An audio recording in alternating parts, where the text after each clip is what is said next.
like a freak on a leash, feeling like I have no release. How many times have I felt diseased? Nothing in my life is free, is free. The following is intended only for mature audiences. Discretion advised.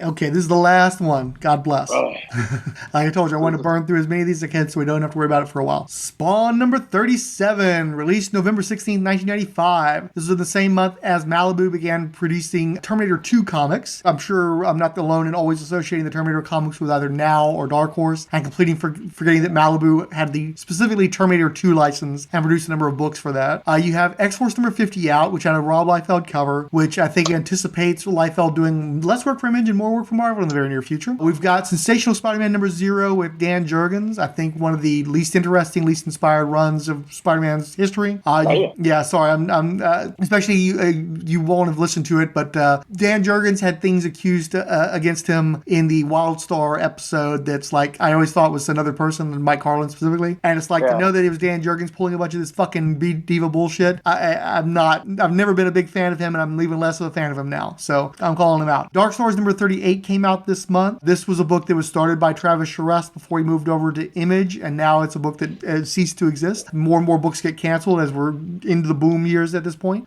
Dark Stars joins titles like Anima, Animal Man, Black Lightning, Damage, Doom Patrol, Gunfire, Manhunter, New Titans, Outsiders, Primal Force, Rebels 95, Xenobrood, and DC's Judge Dredd license in the trash heap. DC's not fucking around with a lot of these books anymore. Meanwhile, Powers That Be number 1 comes out. Do you remember that one? Powers That Be. That was Broadway Comics. It was an anthology title that featured Starseed and Fatale. Any of that ring any bells? I remember seeing the Broadway, but no. Yeah, you didn't buy any of those? I actually bought those. No. I liked them okay. That's when, after Jim Shooter's Defiant failed, he went to Lorne Michaels and Saturday Night Live and got some money out of him to try to launch one more comic book company. I believe that's the last one that he had attempted to do. Oh, wow. So this is the start of his last company, which folded within a year's time, as I recall. Wow. Yeah.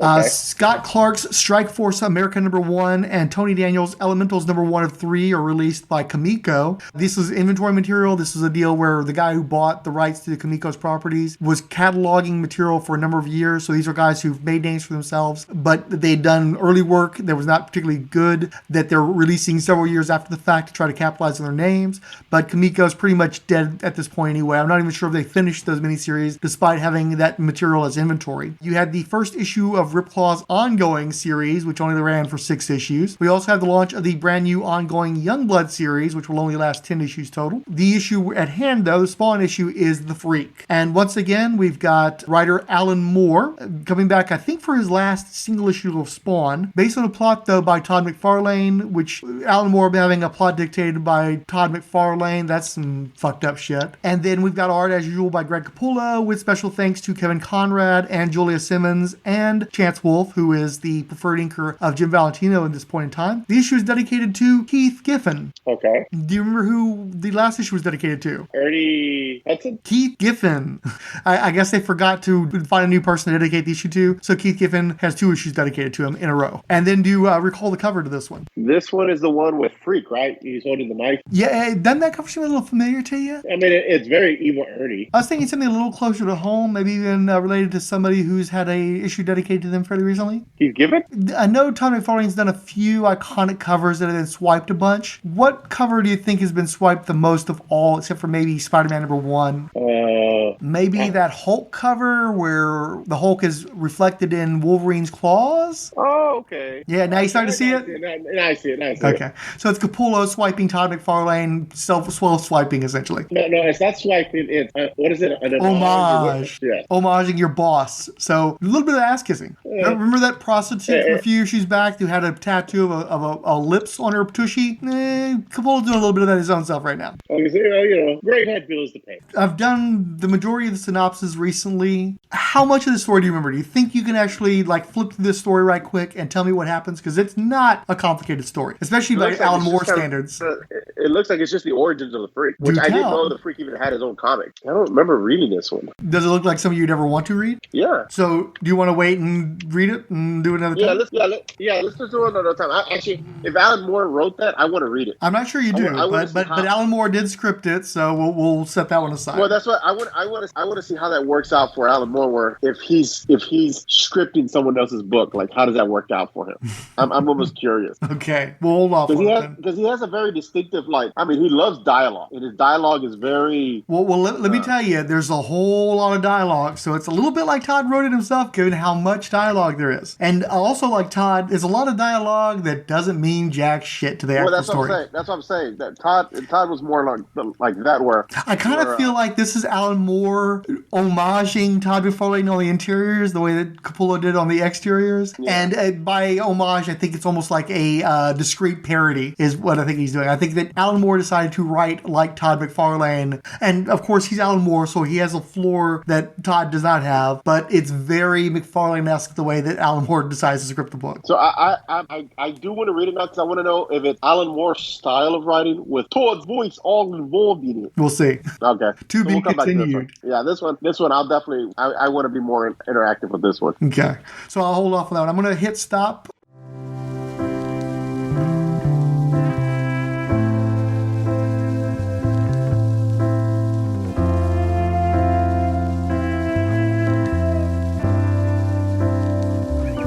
Why can't we go back to 63 to sit in those old driving seats and listen to Elvis sing while we kiss in the backseat?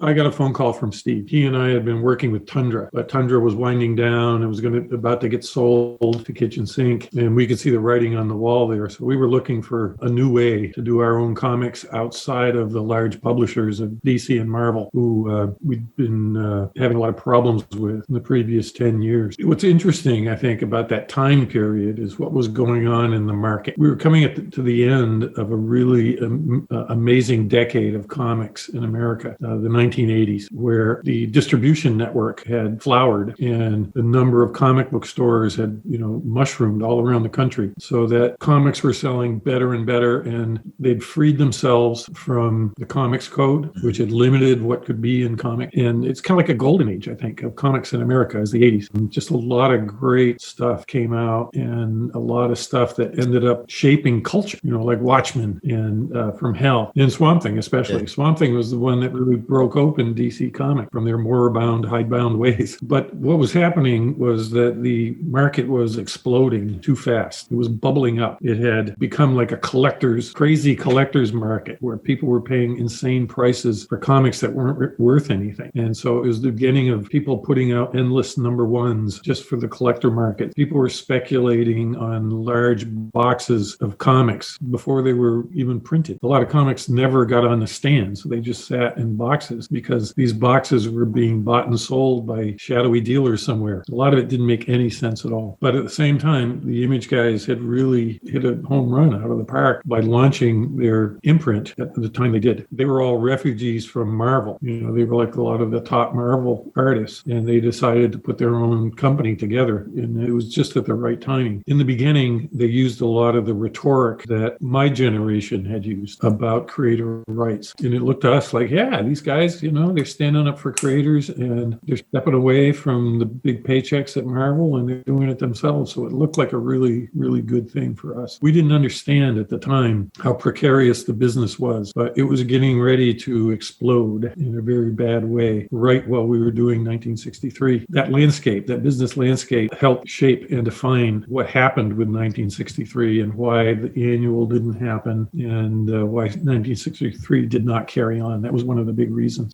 30 years ago, 1993. I've talked to you about Alan Moore a bunch, and we've talked about Image Comics shit a bunch. Mr. Fix-It. You didn't read 1993 when it came out, I'm sure. 1963? The book. Oh, sorry, 1963. Pardon me. Okay, you keep saying 1993. I'm like, wait. Well, no, but it came out in 93, though. It's 30 years old. But it's 1963, right. the book. You didn't read that shit when it came out. No, I did not. For me, I had supported most of the launch Image books, but they launched in 92. So by 93, I was starting to rear that shit back because I wasn't happy with so much of the stuff that was coming out from Image. And this just didn't really appeal to me. Like a lot of 90s kids, I wanted the new shit. I wanted the shit with the flashy art and the glossy stock and the really nice computer coloring and shit. I was not interested in old-timey 1960s shit, 1963 shit. Now, you've told me many times that I helped get you into Alan Moore. Yeah. So had you read anything Alan Moore before we met? I definitely read the Superman story, What Happened to the Man of Tomorrow. I remember reading Killing Joke. I don't think you'd have done any Swamp Thing by that point, or you might have been into it already without me having to be involved. No, I don't think I read Swamp Thing because I wasn't into Swamp Thing yet. Yeah. I was into the movies, but Watchmen, probably. I read Watchmen, yes, because I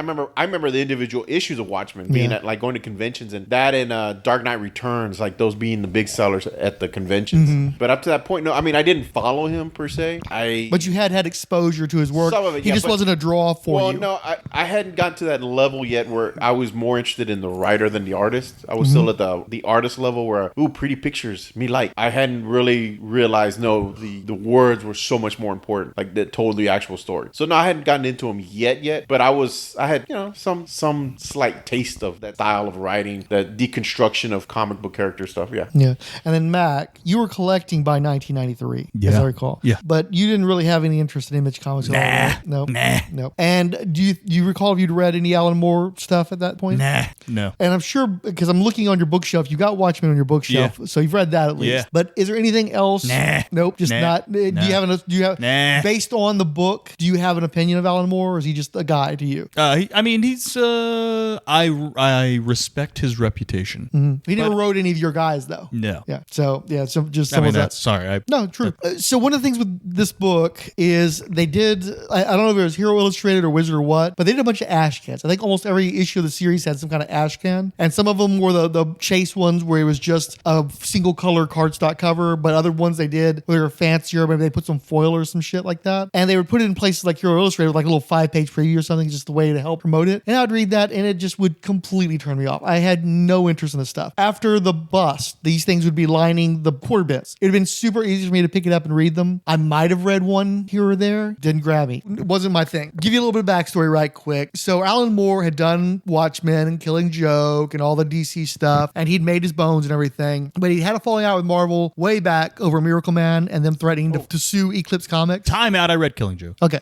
there we go. Well, no. All right, back to your story. And actually- hey, Boland, And right? actually, I think Boland, didn't he do Captain Britain? Yeah, I remember yeah. reading his Captain Britain. But that wasn't done for the U.S. market. That was a UK book. well, the reprints, yeah. And then later on, they started reprinting that stuff because he became Alan Moore. But it was originally just a UK book that was like in the late 80s and obviously into the 90s, Marvel UK started putting out stuff for the English market, but would be here in the States as well. But back then, that was purely for the Brits, and none of that stuff was getting here to the States. And so he had a relationship with Marvel because of stuff like that. And I think he did like maybe Night Raven at some point, some random shit. But by the time he started getting famous for DC work, then they did Miracle Man over at Eclipse, and because of the whole Marvel Man thing, where basically Eclipse initially was going to just put out a book called Marvel Man, and Marvel said, no, you're not. And because of the threat of litigation, Moore got pissed off and basically swore off ever work for Marvel again. Then you had the fuckery with Watchmen, which is a weird situation because the Watchmen are clearly based on the Charlton characters. They were originally written to be with the Charlton characters. And then Dick Giordano said, you know what? We really want to be able to do something with these characters in the future. And once you're done with them, those toys are going to be broken forever. So why don't you just do it with your own characters instead? And so he did. And then he had to deal with DC where when the book finally went out of print, the rights would revert back to him. Except, of course, DC has never allowed this stuff to go out of print and never will, so long as they're still printing stuff. It'll be kind of interesting at the future when they don't print shit anymore, which is going to happen probably sooner rather than later. And it's almost like it's weird, like they're putting so much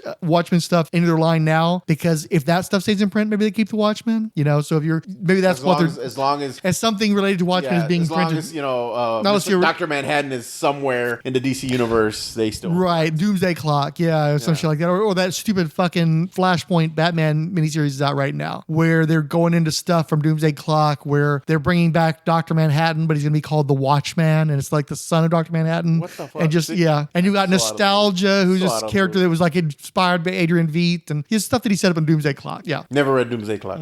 Never read Doomsday Clock. Don't do horrible. that. I wouldn't say it's horrible, but it's so Jeff Johns. And Jeff Johns, horrible. Jeff Johns is a pejorative. Yeah. No, I think Jeff Johns, when he's great, he's like a cross between... When was that? Oh, he's been great plenty of times, especially like the classic Justice JSA stuff. When he's at his peak, he's like a cross between Jerry Conway and Roy Thomas, and that's great. At his worst, he is like a necrophile. It's like he will just dig up any corpse of a concept that Alan Moore ever conceived of and just rape the bones. It's horrifying. Doomsday Clock and now this Batman Flashpoint thing, whatever. That it's a prime example of that bullshit. Well, because I used to love the Green Lantern Corps quite a bit, and then they have the green, the red, the yellow, and I was like, and that's all coming off of one Alan Moore story, a little fucking 5-pager. Where well, and credit where credit's due. I think Ethan Van Sciver had large hand in that as well. But perpetuating it and prolonging it, it could have been the A story, and then we could have moved on. And instead, it was like DC's publishing plan for a decade straight. So that's part of the problem. Watchmen gets the fuckery happens, and Alan Moore's like, "Fuck you, DC. I'm not doing anything with you anymore." And he tried to do more self-published stuff since it had been shown clearly. Eclipse did Miracle Man, and a whole bunch of other publishers had done stuff. So he thought he could make a go of it, and he tried to set up his own company. And I want to say he had like Spider Baby Graphics, but then apparently Mad Love was in the mix there. And I've never followed that stuff closely enough because all that stuff he was putting out in that time period, like Taboo and Big Numbers. Have you even ever read that shit? Like, and you're an Alan Moore guy, but have you ever read that shit? I read his, which is the one that has to do with the Neverland.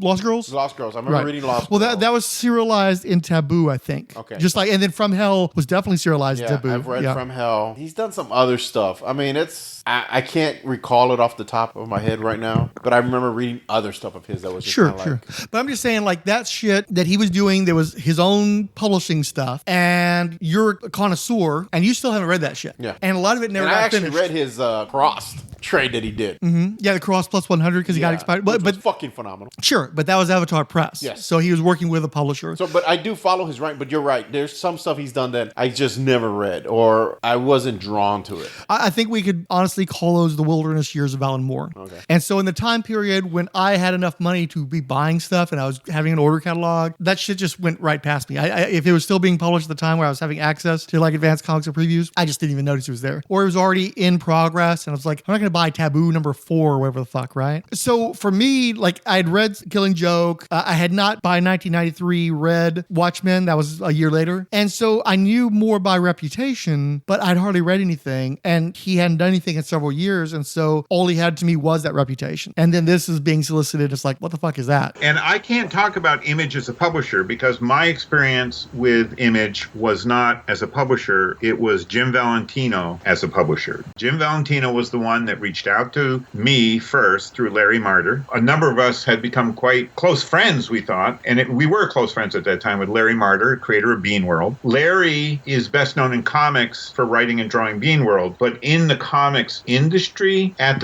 that time, and we're talking about 1991, 92 here, Larry's bread and butter was as an advertising man. Larry was rooted in hardcore Chicago advertising, so think Mad Men rather than Eclipse Comics. Larry doing Bean World was his light moonlighting from the bread and butter he earned working in advertising. And one of his clients that he invited us in different levels in to work with was a comic book chain run by Gary Calabuono out of the Chicago area. And the ads for Gary's line of comic shop is one of the few genuine ads that appear in the 1963 comics. And it really comes down to this in a nutshell. Jim Valentino didn't want me, and he didn't want Rick Veitch. And I'm not being cantankerous about saying that or whatever, and I don't mean any ill will at all toward Jim. He was wonderful to work with. Image wanted Alan Moore, and they didn't know how to reach Alan Moore. They knew I had worked with Alan Moore, and they knew that I not only had worked with Alan Moore at DC Comics on Swamp Thing, but they also knew from Taboo that I was working with Alan Moore on a different business level in terms of From Hell and Lost Girls both debuting and being serialized initially in Taboo. So I got a call from Larry Marder saying, Steve, Jim Valentino would like to talk to you about doing a project. And Larry would first talk to you as the company man he was representing, but we were friends. So Larry would then say, okay, I'm putting a different hat on now. And he said in this case, what they really want is to work with you and Alan Moore.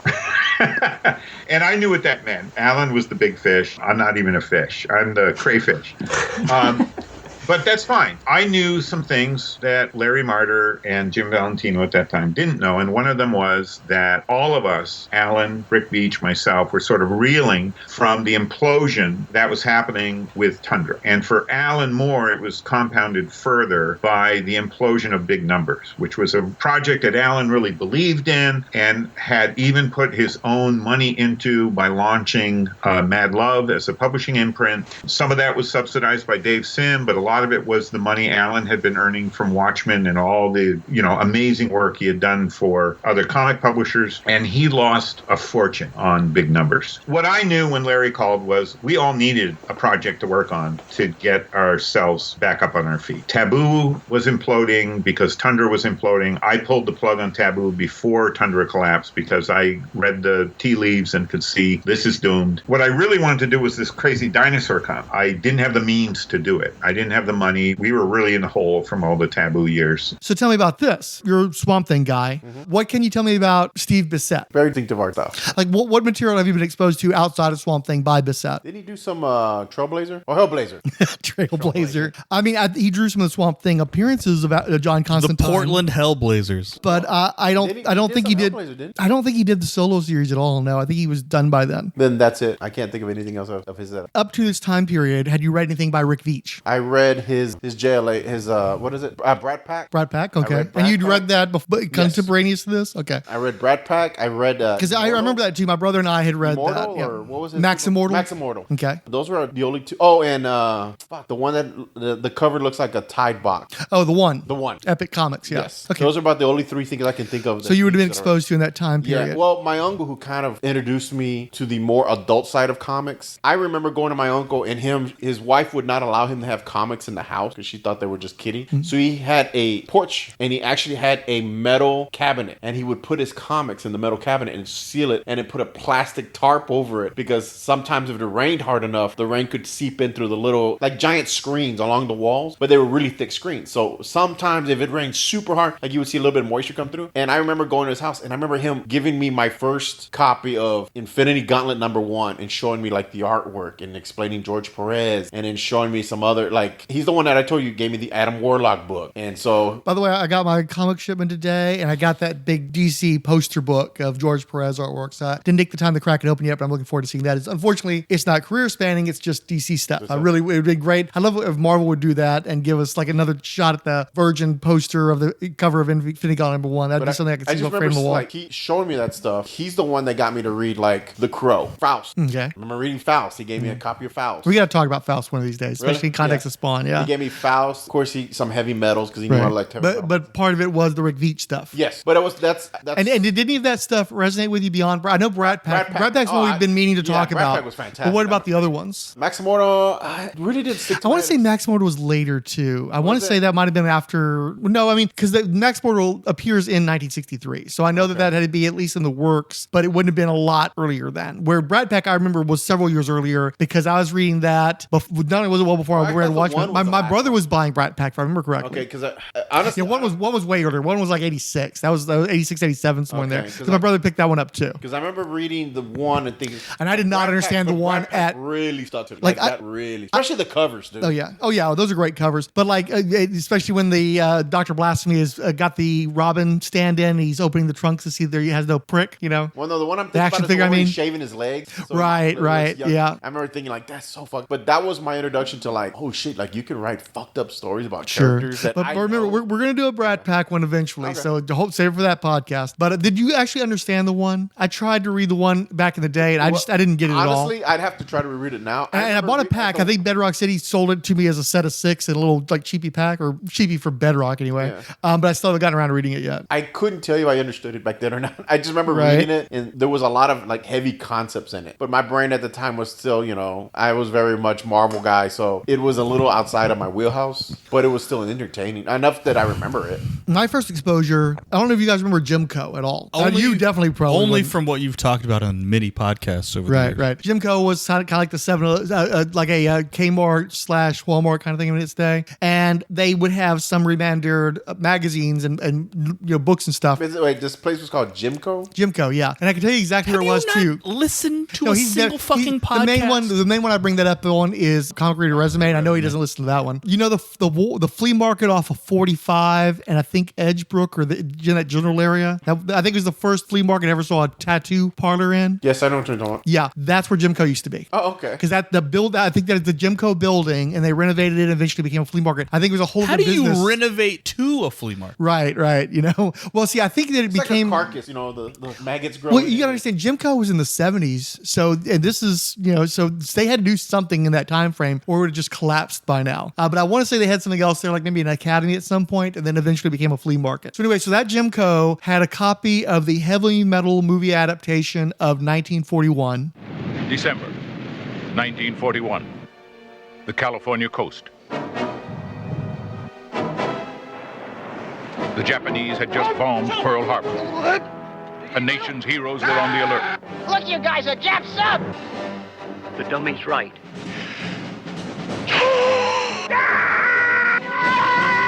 California could be next. Who did I shoot there?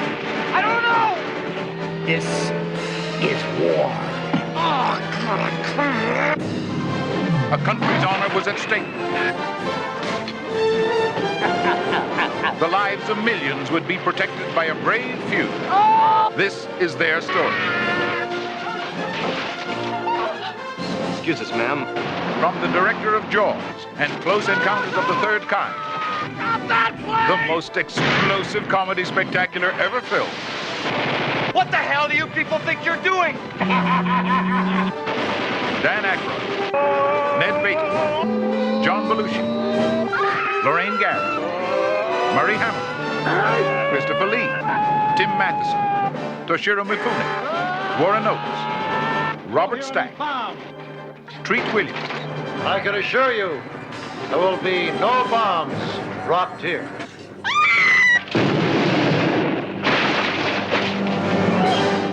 Boy, that was fun! Universal Pictures and Columbia Pictures present an 18 production of a Steven Spielberg film. 1941.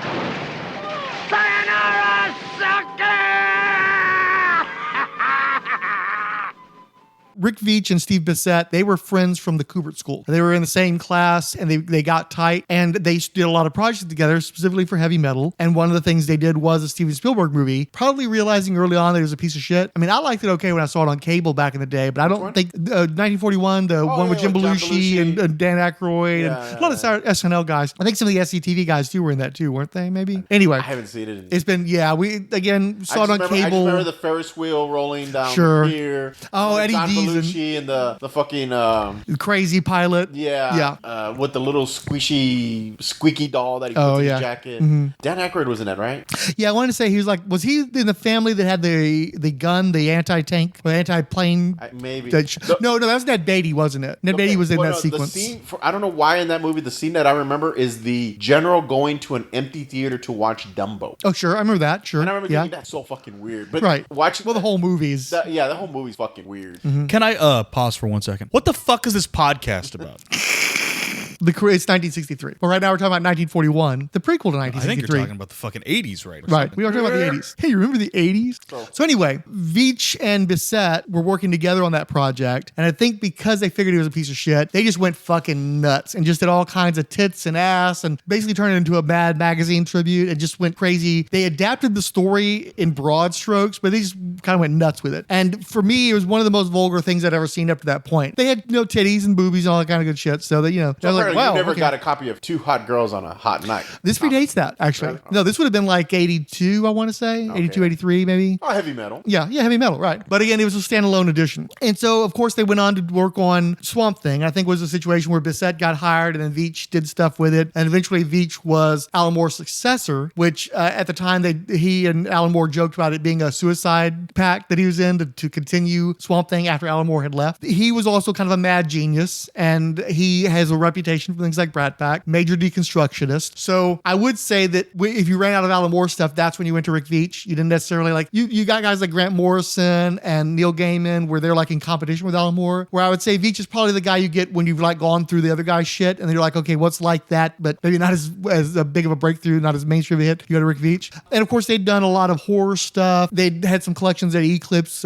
which again, referencing comic book resume, I'll talk about Bedlam fairly soon. So they were known in comics. They definitely were prolific in the 1980s. They did a lot of sort of retro EC type stuff as well, but they were never Rob Liefeld, Todd McFarlane, anything like that. And they were mostly known in the American market as guys who worked with Alan Moore. So that's where we get to this, is these guys had kind of burned their bridges. Rick Veitch had also been doing his own independent stuff. Now, Steve Bissette had been working with Alan Moore to help him with Spider Baby Graphics or King Hell, whatever it was. I think King Hell is Rick Veitch's company, right? I think and then Spider Baby, or no, Mad Love, though, is the one that was fucking me up. King Hell is definitely Rick Veitch. Mad Love, I think, is Alan Moore. Anyway, Steve Bissette was helping to get Taboo out. So he was sort of like an unofficial editor for Alan Moore already. And I think what happened, we've talked about stuff like in the past in Shadowhawk, where all the Image studios had gotten all these artists to work with them and expand their brands and all this kind of shit. And then when you get to Jim Valentino, it's like, well, you get the choice to work with Jim Lee, Rob Liefeld, Todd McFarlane. He's the seventh guy of seven that you want to work for. And actually, since Will Portasio, for the most part, wasn't actually hiring people because he never had a studio, but even he was getting guys like Nick Manadat and getting him into the Wildstorm pipeline. So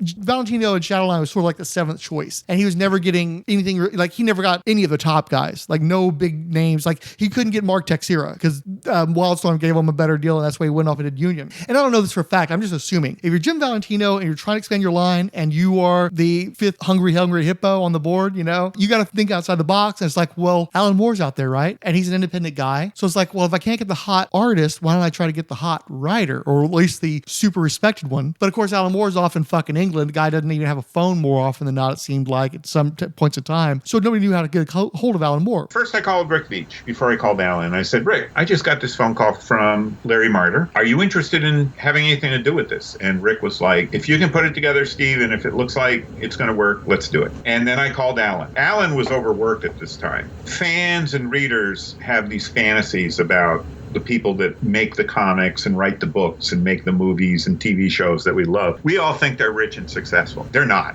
in a lot of cases. Alan was in this horrible vice where he was committed to fulfilling and completing these major works, from Hell, Lost Girls, his first novel, The Voice of Fire, and yet none of them were bringing in sufficient income because they were all works that he owned or co-owned in the case of Lost Girls and From Hell. He was stretched horribly thin and had a number of family members he was taking care of at the time. We also had a situation where Rick and I were seeing that Tundra was going under and we would need to do something. So knowing Alan's situation, when I called him to talk to him about he and Rick and I doing something together, Alan said, I just can't take on one more thing. And I said, what if we do it Marvel style? You've worked with Rick and I for years now. What if you just come up with characters and storylines? We pencil them, we fax them to you, you dialogue them. That way you don't have to sit down at a typewriter at any point in time that you don't want to, right? You can call us on the phone, brainstorm the way we love to anyway. We were all adept at that and had done it together as a threesome even. Let's just do it that way. And that sounded enticing to Alan. He thought that was viable, and he knew that Rick and I would do the hard work of, the penciling and so on. He knew our work. He knew we could do it. Excerpts from the April 1993 cover dated Inside Image, issue number 2. Image Comics goes Back to the Future. An interview with Alan Moore, Rick Veitch, and Steve Bissette about 1963. Steve Bissette. Jim Valentino called me and asked if Alan and I would want to do an issue of Shadowhawk. I let Jim know that I didn't think so. I hadn't drawn comics for some time, much less superheroes, and Alan had some grave misgivings about the work he did in the superhero genre, feeling responsible, in part, for the current nihilistic turn they've taken since Watchmen, particularly the character of Rorschach. So I told Jim we probably wouldn't do it since Shadowhawk is, after all, a vigilante character, but that I would call Alan. What Alan and I discussed in that first call was a counter-proposal to Jim, based on a concept Alan had years prior, which has become the 1963 limited series. We agreed Rick Veitch should be on board with the first conversation. Both Dave Gibbons and Don Simpson expressed a strong interest once they'd heard about it, because the idea of it, and what Alan might do with it, was so appealing. Alan Moore. I've never been able to consider working again for DC or Marvel in any capacity since turning my back on them many years ago. I will only work with creative publishers and ones that allow me to own my own work. Although my aesthetics are different from theirs, I admire what the people at Image are doing. They've shaken up the industry in a very brutal way, and I think probably shaken it for the better. But when they approached me through Steve, I didn't know whether I had any interest at all in doing superheroes again. I simply wouldn't do a superhero book again unless there was something in there I could find interesting. Because even though I said money was a consideration, I've never done anything purely for the money. If I couldn't find a way to enjoy the project, then I wouldn't do it. This presented a problem in that after Watchmen and Miracle Man, I had become pretty thoroughly sick of superheroes. I had become particularly sick of the postmodern superheroes that followed in their wake. It seemed to me that postmodern comics were like viewing a distorted mirror of a fun fair, where you go in and see these grotesque looking things and you think, my God, that's me. That was a feeling I got reading some of these comics. I could see stylistic elements that had been taken from my own work and used mainly as an excuse for more prurient sex and more graphic violence. Now, everywhere I turn, there are these psychotic vigilantes dealing out death mercilessly, with none of the irony I'd hoped I brought to my characters. So I felt a bit depressed in that it seemed I had unknowingly ushered in a new dark age of comics. There was none of the delight, freshness, and charm that I remembered from the comics of my own youth. It struck me as a terrible shame. Rick Veitch. I think the other level that has evolved as we've come into this is the amazing growth in the minds of the audience out there of Image Comics itself. It seems to be a phenomenon that is catching fire with comic readers where they're almost creating this company. They really want it to happen. They're behind it 500%. And here we are with the whole 1963 line, providing Image with a pass that integrally locks into the Image universe of 1993. Steve Bissette. Yes, and that will become more obvious with the 80-page giant annual, which Alan is orchestrating with some of the Image creators, along with the 1963 team. We put together the deal that was 1963 after a series of conversations with Jim Valentino, where Jim Valentino said, right, here's the Image deal. And remember, this is when Image was only a year old. You guys do the work.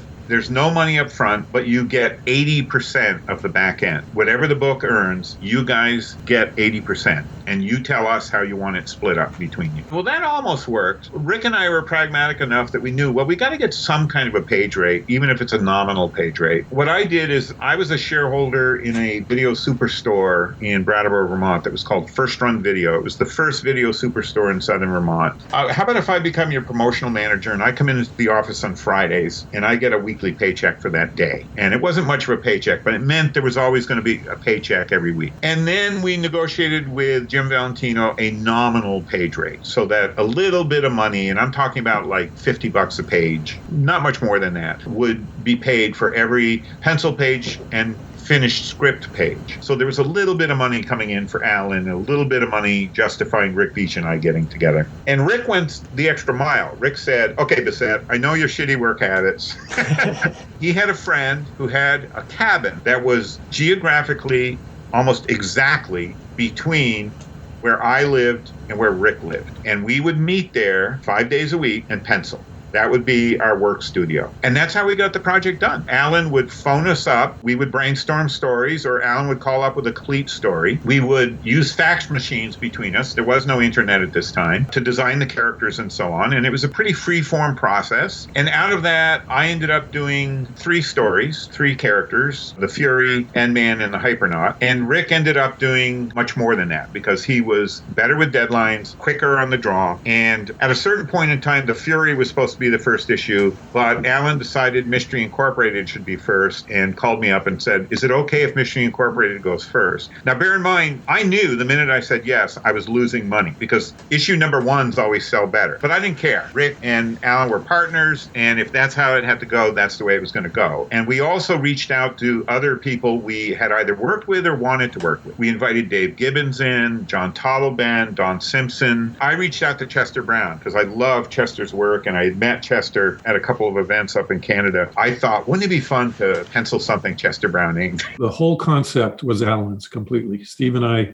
didn't have any input on the conceptualization of what 1963 was going to be. Our job was more to facilitate Alan's vision. And at first, I don't think we quite understood that it was meant to be deadpan. We thought it was like, oh, it's going to be a little humorous, we're going to make this a little funny, satirical. And he was like, no, I want it completely deadpan. I want it with big dots. I wanted it on pulp paper, and we're going to do, the only humor is going to be in the ads. He had this complete vision. He loved Acme Novelty Library, and he was seeing a package that was as packed with information and as perfectly designed, or attempted to be as perfectly designed as Acme Novelty Library. That was what I remember he said that in the beginning. So Steve and I took that, designed characters based on what Alan was telling us he wanted, and then it was our job to go out and figure out how to do the big dots printing, the old style Silver Age printing, and to get it on pulp paper, because all this stuff was in the process of being lost. The American printing industry was moving toward these higher end packages for comics, and there weren't any presses anymore that were available to run this kind of stuff, much less create the big dot films that they needed. But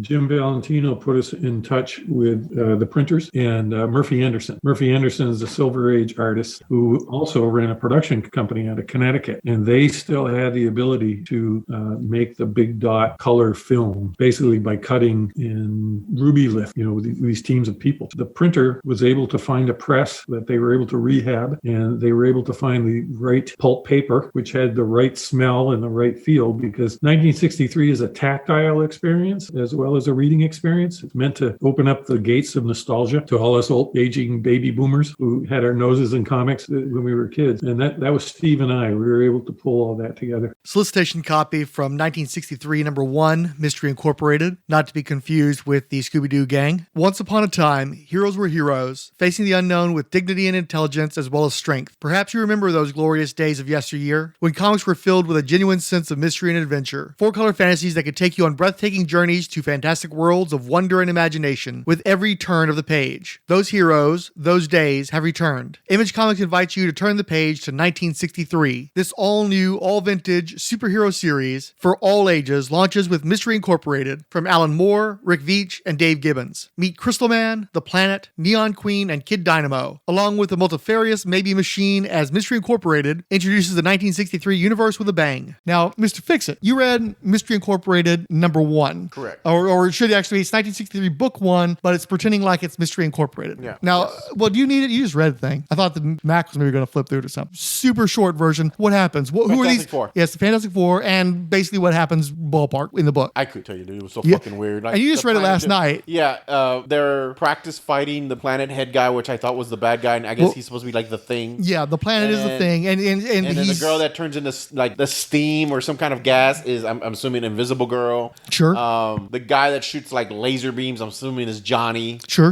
Is that a fire? He's an electricity guy. Yeah, electricity. There you go. And then was the other guy supposed to be Reed Richards? Yeah. Or Reed yeah. Richards Instead of stretching, he becomes Crystal, but he still does mostly the same shit. Yeah. Stuff. Yeah. Yeah. Okay. So, and then roughly what happens in the story? I mean, it's just like a 1960s. I don't like that era of comics. Sure, but you read it. Yeah, I read. I mean, they're practicing, and some guy comes up that I'm assuming was supposed to be like, is that the one with Mole Man? Which one is the one with the red brain? Oh, that's not even this book. Okay, I read several. The guy that's in this one is the dude that's in all green with the goggles. Oh, that's right. Yeah, the great guy.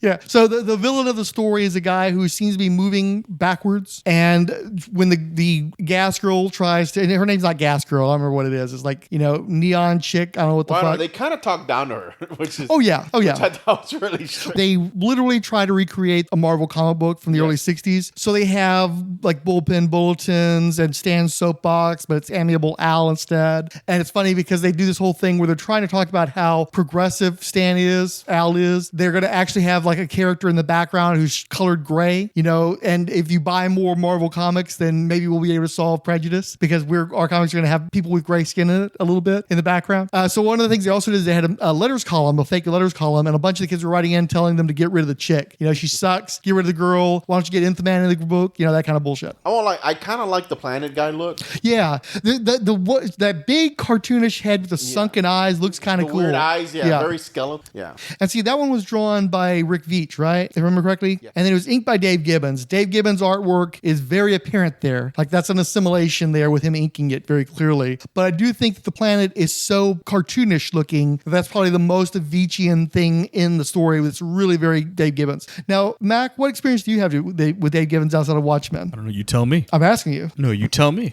What would I have seen that Dave Gibbons has drawn?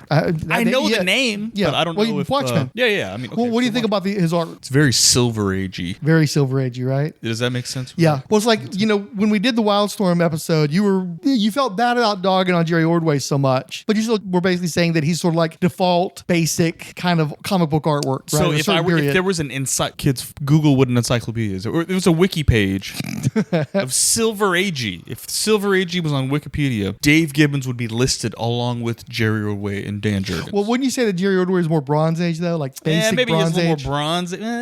Ordway? Yeah, maybe. Yeah. Okay. Yeah. Depends on where you figure the Bronze Age is. It's sort of amorphous. Some people extend it all the way to the late in the 80s. I think that's a little excessive for Bronze Age. Pretty far. But where I agree with you, I think that for a Silver Age artist, Dave Gibbons is a boss. If he'd been drawing like that in 1963, he'd have been like somebody we talked about and Champion and stuff. Drawing like that in the 80s, which is the main place he did it, I feel the way about Dave Gibbons the way you feel about Jerry Ordway. It's like, I don't hate it. It gets the job done. It has some appeal, but I'm never going to be a fan. I'm never going to want like a sketch by the guy at a convention. I don't care if he ever draws any of my favorite characters. I'm it's not very looking for that missionary. shit. Huh? Missionary. Very missionary. It's not flashy. Yes. Yeah. With the lights out.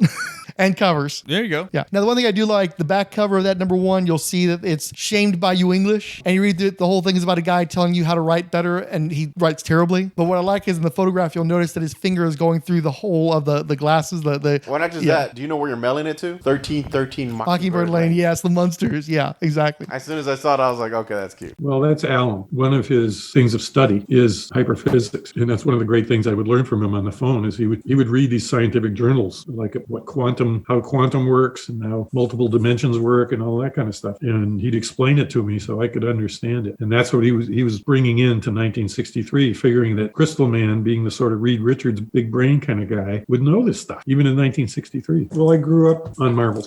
I caught it right at the beginning. I think my first Marvel comic was Fantastic Four #3, and I just bought every Marvel after that. Jack Kirby is like the guy for me. In fact, I named my #2 son Kirby in honor of Jack. It was such a great thing as a kid growing up that every 2 weeks you go down to the store and there's a new Jack Kirby Marvel comic just full of the most amazing graphics and story ideas and stuff, and then all this Marvel stuff in the background. It was really great. One of the most fun projects in terms of creativity that we ever worked on. I can remember like getting the faxes in from Dave Gibbons on the inks when he first inked my stuff, and I was just so knocked out. It was like he totally caught it. And I remember getting the first printed samples in from the printer, the actual color on the pulp paper. And it was just such a great feeling to know that we were really catching it. We knew we really had it. And then Alan was coming in with the bullpen bulletin pages. That was great too, because after he'd finished writing it, he would call me up and read it to me in this breathless sort of,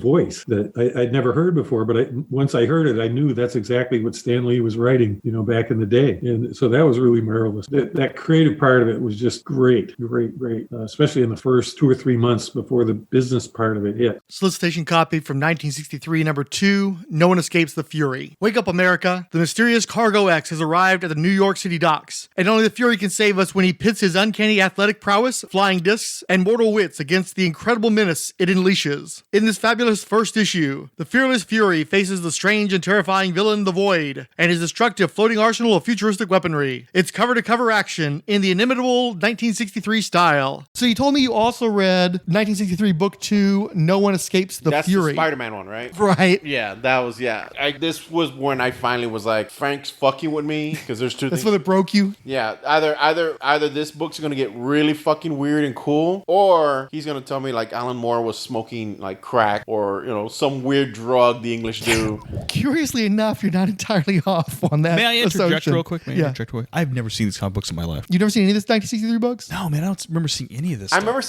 remember seeing them on I remember not buying them off the newsstand or off by that point it would have been a comic book shop stand. I would never. I wanted to ask you this when I was reading this. The dinosaur with a third eye, was that supposed to be Destro? I'm sure there's a Destro influence there. It's hard to miss. Shooting like leaves. Sure. I remember reading that and thinking, okay, is that like a dino? I was like, I'll ask Frank. Frank should know this. Well, the thing with that is it's the last dinosaur, and what he says is he's the reason why the other dinosaurs died. Like this this dinosaur was like the apex predator that killed all the other dinosaurs because it's the only dinosaur whose brain was proportionate to its skull. Yeah. So instead of having a little tiny pea brain, it was like, but he still has the T-Rex arms, and Fury makes fun of him because he can't like reach, and he like throws stuff in his eyes and he can't wipe it out because his arms don't reach far enough to get to his hands. That one's also got the Sky Solo, who is the Nick Fury alike, but it's a chick. Basically, they take the contestant, turn her into Nick Fury. And Melinda Gebbie does pinups in a lot of the books, and there's a Stranko style pinup in that one. And then you can see too, this was it's still inked by Dave Gibbons, but it's a little rougher. You can see that kind of Bissette style in that one. So you said you did not enjoy this one, though, or this is the one that kind of broke you. I remember trying to get through it, and I was debating whether you were fucking with me, or there's a legitimate reason, or you like trying to punish me, like because I like Alan Moore. You're like, I just want you to see when he's totally shitting the bed. This is what Alan Moore is doing. And then I was thinking, no, this is gonna be like a joke. Like Alan Moore just did this like for either a paycheck or just to fuck with somebody. Mm-hmm. I don't know, but after this one, it broke me. It's two different generations. Alan and Steve and I are like of a certain age, and Todd and Jim, those guys are like 10, 15 years younger. They're really ambitious people, but they're ambitious for themselves. Maybe not Valentino so much, because Valentino is our age, and I think he kind of, is more like on our side of the ledger on that one. But Alan, Steve, and I, and many other people in the 80s stood up against the big publishers, not for personal gain, but to bring the art form to its better potential, because we felt the art form was being business. We all knew the stories of Siegel and Schuster and Jack Kirby and all these guys who got, ripped off by the companies and exploited. And so we all felt a need to change that. And it wasn't just the creators, the retailers, the distributors, and the fans all kind of felt the same way. It was like, we got to fix this. This is a beautiful American or worldwide art form, and it's kind of being strangled by business practices. So that's the difference. We were ambitious for ourselves to a point, but I think we were more ambitious for the art form itself, where the Image guys were really about themselves. And that's the split right there. Yeah, Image didn't know what to make of it. Image as a publisher, they didn't know what to make of what we were doing. When I think of the entity that was Image at that time, Jim Valentino got it. I mean, Jim understood. Remember, Jim had done Normal Man. It was an indie guy, and Normal Man was the ultimate crossover comic at the time. Jim did his own version of all the characters from all the comics that he loved, and they all featured it. Normal Man was the one guy who could cross all the parallel universes. So Jim Valentino totally understood what we were doing with 1963. He got it, and it was in his wheelhouse, and it was in his realm of the comics he'd grown up with. The other Image guys didn't get it. It's on newsprint? Why are they using this shitty coloring process, right? Whereas we had spared no expense in tracking down and working with Murphy Anderson and his son, Murphy Anderson Jr. They did all the production on the color and the color sets. And part of why we worked with Murphy and Murphy is the older Murphy Anderson had drawn those Silver Age DC comics like Hawkman and the Spectre and so on. And the older Murphy would tell us when we turned in Anthony Toland's color guides, we had a couple of different people who did color guides. Murphy could tell us, yeah, they had that color, or no, they wouldn't have used that color, they would have used this color, right? It was spot on, as close as we could get in 1993 to what a Silver Age comic from 1963 actually looked and felt like. And the only guys at Image that got it were, as far as we could tell, were Jim Valentino and Larry Marder. And when the sales figures came in for the first book, Mystery Incorporated, for us, it was the most comics we had ever sold in our lives, guys. Like, it was amazing. It was like 500,000 copies of Mystery Incorporated #1. And to the Image guys, that's peanuts. To Todd and Jim and Rob Liefeld, they were just like, they were looking for 1 million to 2 million, So we were like shit on their shoe. There was never an ad for the 1963 line. I remember brainstorming on the phone. Larry Marder was trying to work up an ad campaign, and we came up with the idea of photos, instead of using the covers, having photos of kids with our comic book rolled up in their back pocket riding a Schwinn bicycle from 1963. And Larry had come up with this great plan for it, and it all got deep six because the Image guys just, why throw good money after bad? Like, these just aren't selling enough. Solicitation copy from 1963, number 3, Tales of the Uncanny. It's a doubleheader home run special sporting not one, but 2 new heroes. First up to the plate is USA, Ultimate Secret Agent. He's a super patriot with the power to stop the insidious Red Brain. But will he be in time to save the president's life in Double Deal in Dallas? Next in the batter's box is is the strangest hero of them all. Beyond humanity lies the Hypernaut. Is he man, machine, or some mysterious melding of the two? Did you make it to book 3, Tales of the Uncanny? I thumbed through. Okay. I did not read and see, it was a little easier for me because I was struggling too. It was a little easier for me with when the Fury, because it's a Spider-Man thing and because he's kind of jokey character. I was having an easier time with this than a Fantastic Four. So I'm not gonna lie, because I never liked Fantastic Four. I read the first 2, and immediately jumped to the 6th one just to see if where the art style is gonna change, like will there be a different tone. Mm-hmm. So I'm going through the 6th one. I'm like, well, can we get to the 6th one? Well, no. Okay. But the point of my story was I rarely do that. Right. I did that because I was. You wanted to see what get to the point, Alan. If I saw a change in, and I didn't read it, I just was thumbing, and I'm like, if I see a change in style of art or tone, I get it. Like there's a build up, and this is the payoff, and there was no payoff. So I went back and I did 1, 2, 6, 4, and 5, and I hated you every moment of it. But you have to admit the Fury's costume's pretty rad. I mean, honestly, I won't lie. I did like the art style. Mm-hmm. I do like the Kirby-esque kind of. Well, this one was a little more Ditko, I would say. A little more Ditko. I do like that art style. I do not like the writing. I do not like the dialogue. Mm-hmm. I don't like the Chi Willikers powwow type stuff. I don't like that shit. I don't want to read it. I'm too old for it now. I think you were born too old for that shit. If I was 30, you were always too cynical for that, huh? I think that looks cool. Yeah. So Tales of the Uncanny. Mac, Tales of the Uncanny. So you just tossed through it. You really don't need to read this. What did you just look at? I looked at Tales of the Uncanny #1. It's an obvious sort of Captain America Kirby-esque style. There's instead of the red skull, it's the red brain. And that's the red brain. Okay, that was that one stood out. Oh, and that one was inked by Don Simpson of Megaton Man and Strange Heroes and stuff. So that sort of ridiculous over rendering, but in a style that's not remotely the Image style. More of a Big Daddy Roth kind of thing. I have a quick question. This whole's going to pay off at the end of this podcast, right? You're going to tell us some fucking weird story. Well, we'll get there.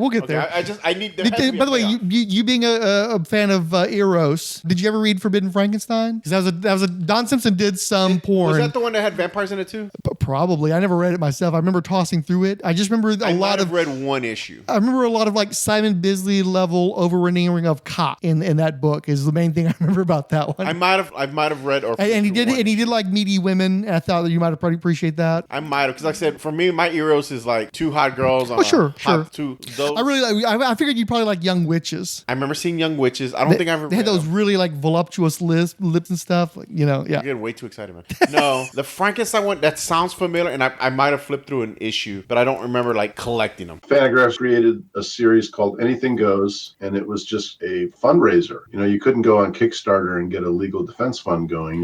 You had to publish something. So they got a bunch of artists to work for free. I wasn't going to get paid. Pretty sure I'd already met Alan Moore by then. I had parodied the Swamp Thing in issue 6 of Megaton Man. So we had at least met, and it was friendly and respectful and all that stuff. Gary Gross sends me this script for In Fictopia, and it was supposed to be an 8-page story. You saw how dense it is. It's a novel. He's describing the backgrounds, the atmosphere, the psychology of the characters, and then there's like 2 sentences of dialogue at the bottom. I'd never seen anything like it, and I've never seen a script like that again. It was 8 pages. So the first thing I did was, I can't draw this in 8 pages. I said to Gary, it's 13 pages now. He said, well, it's more free work. And the other thing I did was I changed the title. I thought Fictopia was too literary, so I made it Pictopia. It's a story about this little cartoon universe. This was before Roger Rabbit, but this is like a universe. This is like a little small town of cartooning. There's a comic book section of town. Where the superheroes live, it's in full color. Where the animated funny animals live, it's a ghetto. Blondie has resorted to prostitution. Mandrake the magician lives in a cheap walk-up apartment. It was this dark allegorical satire about the state of the comic book industry and about cartooning, about newspaper cartooning, about the corporate takeover of everything. These grim and gritty superheroes end up taking over the town, and the bulldozers come in, and black comedy. And apparently this is everybody's favorite, or one of their favorite Alan Moore stories of all time, about 1963. I have nothing to do with that project. I was the letterer. I lettered the logo. I lettered half the series. And I explained to you that Rick Veitch fired me halfway through because they were falling behind on their deadlines, I was lettering The Fury, and I lettered the first half of the story on Steve Bissette's pencils. And they sent the second half of the story, they sent over to Dave Gibbons to ink. And then I got those pages back that are inked, and I had to glue my lettering on them. I got all these pages from Dave Gibbons, and then Rick Veitch gives me a call. He says, you got the pages, you got to turn them around right away. I said, well, I've got a convention this weekend. Larry Langford was flying me down to the Dallas Fantasy Fair monthly convention, and I had an airplane ticket. This was already on the schedule and everything. I said, so you're going to it's going to be about a week before I get the lettering back to you. My own comic book was coming out. The Savage Dragon Megaton Man was coming out at that moment. That was the first convention that I had done. And Adam West was going to be there. And the guys from Tribe were going to be there. You know, Stroman, Johnson and Stroman were there. And I said, I'm going to this convention. So Rick fired me. Mac, what was going on with that one again? The first one is the Captain America knockoff versus the Red Brain. This is one of the Tales of the Uncanny, so it's like the old Tales of Suspense or Tales to Astonish or whatever. Or it's a two-hander. Yeah. So there's two stories. The second story is with this dude who looks like Armin Zola. He's got a face in his chest. He's definitely good guy, Armin Zola. Now, just looking at it, because that's the one thing, you can go one-to-one on almost all these characters, but I couldn't quite place who in Marvel that guy would be besides Arnim Zola. I mean, he's a little bit cosmic, so maybe a little Silver Surfer, but that's like one of the more original guys, despite the fact that he's clearly Arnim Zola, though. Yeah, but it's the second story. I don't who does this think he's fighting? It's like so, a weird, that like was, squid with bones. It was clever. The way that it works is that Hypernaut was a test pilot who got blown up, but he was rescued at the last minute by aliens who couldn't save his physical body, physical life. So they basically put him into a robot, and that's how he continues to live as a robot. And so he's the guy who's clearly very much modeled after No Man from Thunder Agents. So that's one place. That kind of sounds like Robot from Doom Patrol. Oh, Robot Man. Robot Man, yeah. Yeah, a little of that too, but I think because No Man was kind of a contemporary. I think he's maybe a little bit later, but I don't think he was inspired by either. And his whole shtick of going to different bodies and stuff is very specific to No Man. He has an awareness of altered consciousness, and so he gets tossed through a painting that's in it looks like it's a painting, but it's actually a dimension that exists in two-dimensional space, and it makes him realize that the person that he's fighting, the reason why he's unable to do anything to this guy is he lives in fourth dimensional space, and so he's unable to perceive the being fully because there's the whole other dimension of this creature that he can't perceive as a three-dimensional entity, and that's what he ultimately uses to defeat it. One thing that is clever with this is Alan Moore is a little bit more scientifically educated than Stan Lee ever was, so there's not a lot of yabs around nuclear waste and that gave me my superpowers kind of stuff. He actually tries to bring some real scientific stuff to it, and that was a clever little bit with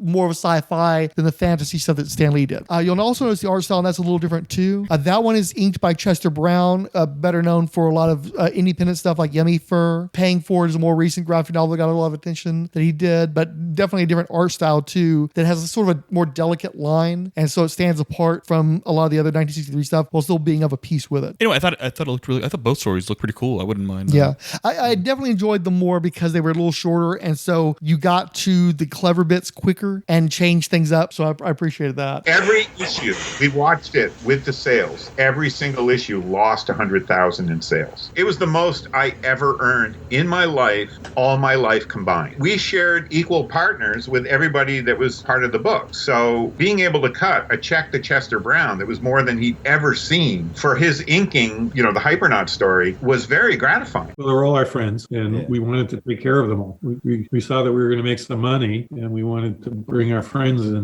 because we knew that if they had capital, they would do what they really wanted to do, the kind of comics they really wanted to do, and that would be good for our art form. Excerpt from Hero Premiere Edition number 6, Horus Lord of Light, a snazzy talk with Roar and Rick from 1963. Rick Veitch. When our first issues were solicited, we got tremendous orders because of the Image name. But once the books started to come out, they didn't click with the typical 10 to 12-year-old Image audience. But at conventions, people in their late 20s and much older come up to us all starry-eyed and just say thank you. To me, that's great. It would be nice to continuously sell big numbers. It would be nice to sell to the kids who read the other books, but we have been successful doing a series we are very proud of, and it would be hard to ask for much more than that. From the same Hero Premiere Edition, going back in time to 1963 with Sturdy Steve Bissette. I avoided superheroes for the first 17 years of my career. I basically did this to get Alan Moore back to the audience who raved about him on books like Watchmen and V for Vendetta. He had a tremendous following on those titles. His more recent work has been just as good, but it doesn't appeal to as big a fan following as his former successes. Of the three of us, I went into it thinking of it as a one-trick pony. Alan and Rick were looking forward to 1964, 1965, and beyond. The thought of that spelled mediocrity to me. But now that we've done the majority of the work, I am parental about a couple of the characters, namely the Fury and Inman. But this project was a detour for me. A profitable one, but nonetheless a detour. This is not my first love, but I'm glad we did it. I'm at work on a series I began before 1963 came up. It's called Tyrant. It's the birth, life, and death of a T-Rex. I want to write more nonfiction. I currently have a traveling slideshow that I want to turn into a book. It's called Journey into Fear. It's a history of horror comics. So you didn't make it this far, so let's let Mac look through Tales from Beyond now. And this is another one where they definitely do a tweak, because I figure this is a cross between Tales to Astonish and Strange Tales, because they do have a Namor in here named King Zero, but he is only referenced very briefly in the 6th issue. So instead of pairing up two of the guys who are like sort of savage, me against the world kind of stuff, they took their Doctor Strange analog and coupled them with their Hulk analog. So you got a little bit more of a contrast. And you could kind of see the Hulk influence in the face. Oh, very much.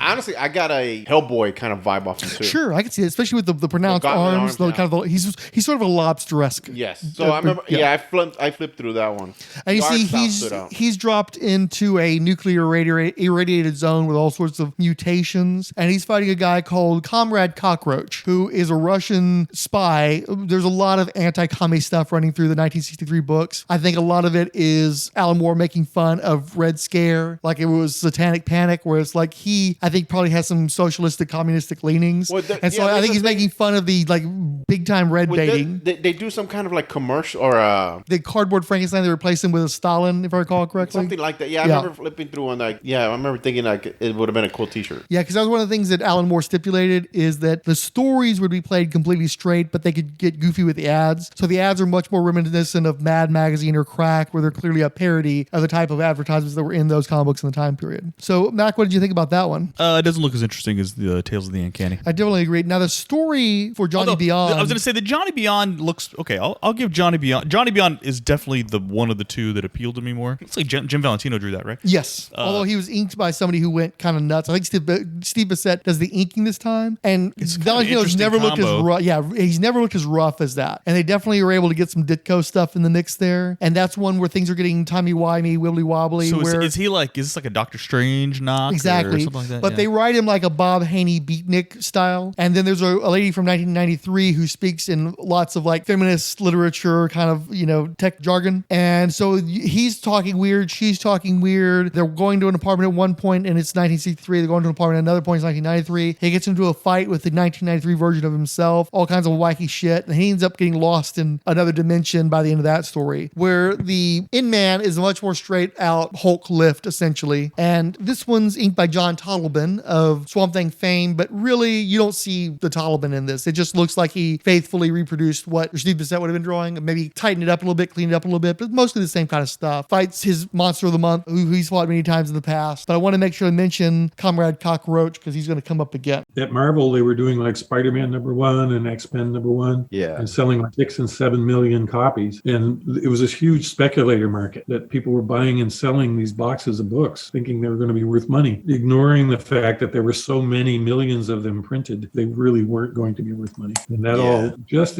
in April of 1993, when Mystery Incorporated was released, that's when the bubble burst. The whole thing came down. But then we started hitting speed bumps. Like Rick and I were doing all the editing, but we weren't paying ourselves for editors. Like we didn't take a share as editors. We just earned the same as everybody else based on how many pages we had done in that issue. And this wasn't greed kicking in. This became problematic when we weren't paying ourselves for the pinups in the issues that we'd drawn, but somebody who had drawn a pinup was expecting that fat check. And so things did get fraught on that end of things, but everybody earned very, very well off of that. Yeah, it was amazing. And it was amazing to be someone who had worked in comics by that time for over 15 years. And we're seeing this kind of payday, but we're hearing on the phone, it's not enough. We said, we'll be the editors and the production people here. We'll make sure this thing happens. But we didn't take any extra money for it. We just divided the profits up among the freelancers. Whoever worked on it got the exact same percentage. And Steve and I just sort of donated our time doing the production end of it. This was a huge mistake because the production end of it was so complicated and the learning curve was so steep that Steve and I were just in this unbelievable pressure cooker to get this thing produced and done and out on time. time. The way it worked is you would solicit a book and you would get a bunch of orders in. And if you didn't ship the book on time, it would have to be resolicited and those orders could go down. So if our books had run late, our orders would have disappeared. So we were desperate to get the books out on time. The one thing I'm really proud of is that all 6 issues were released on time. I think it's the only Image comic ever that did that. And I kind of feel bad for the retailers who were probably stuck with boxes and boxes of books. But again, we didn't quite understand the ramifications of it, like what was happening to the people on the other end of it. We were just trying to make a success of what we were doing. Solicitation copy from 1963, number 5, Horus, Lord of Light. It's magic and mythology all the way as Horus, Lord of Light, faces the greatest challenge of his immortal life with only 12 hours to dawn. All our hawk-helmeted hero has to do is pilot Ra, king of the gods, through the legendary 12 hours of night, with only a mere mortal for company. Sounds easy? Not if the sister Set and his animalistic ally Anubis have any say in the matter. Be here for a mythical milestone of mind-boggling magnificence, all delivered in the surefire 63 style. So here's another one for you, Matt. Now, like you, I was trying to read everything, especially in the first issue or two. I read the letters column. It was a lot of fucking text. I was going to ask you, were these like, those old giant, 40-page giant type books? Because it felt like, I remember reading and then there'd be like some little joke in the middle, some kind of little goof stuff, and it'd be like a whole other story. I'm like, it was a lot. I mean, yeah, it was a lot. I appreciate that, but... Well, and especially from something like Watchmen, you're expecting something like Under the Hood, where you're going to be getting all kinds of additional information that you didn't know. And there's a little bit of that, but not really that much. And it turns out, later on, I was watching an interview, Bissette and Veitch were the ones who were doing that stuff. So you were not getting the full Alan Moore treatment with the letters pages and the text features. And I lost interest in those very quickly as a result of that. Yeah. Plus, they were writing it in the voice of Amiable Owl, who is, of course, the Sandman Lee lift. And I just couldn't take it after a couple of issues. I just stopped. I couldn't handle it anymore. Oh, by the way, I know for a fact that one of those ash cans that were in the fan speculation magazines was a Horus, Lord of Light. I think I still have one from when I rebought it a few years ago for that particular magazine. So Horus, Lord of Light, it's like a Thor knockoff, but he's Egyptian. Yep. I don't know. I thought it looked interesting. It is a little weird how white the Egyptian guy is, though, right? Yeah, I would say actually the art style isn't as Kirby as I would like, but it's cool. Like it looks like there's all these other Egyptian gods in it and stuff. Look, I'd give it a read probably. Yeah, it's all right. This was the one that started to break me because what ended up happening is I knew we were going to talk about 1963 as soon as possible, and I figured, well, we probably end up doing it this weekend. So I read through the night most of these issues, but I didn't read them all at once. I'd read a little bit, get tired, go to sleep, wake up, read a little bit more. And Horus was definitely one of the ones that put me to sleep. And when I picked it back up again after I dozed off midway through the story, so it's an accurate representation of Thor. Right, exactly. Yeah, that's the dialogue really nailed is very it. stiff. Yeah, really exactly. I struggle with that one the most of all the issues. It's okay, but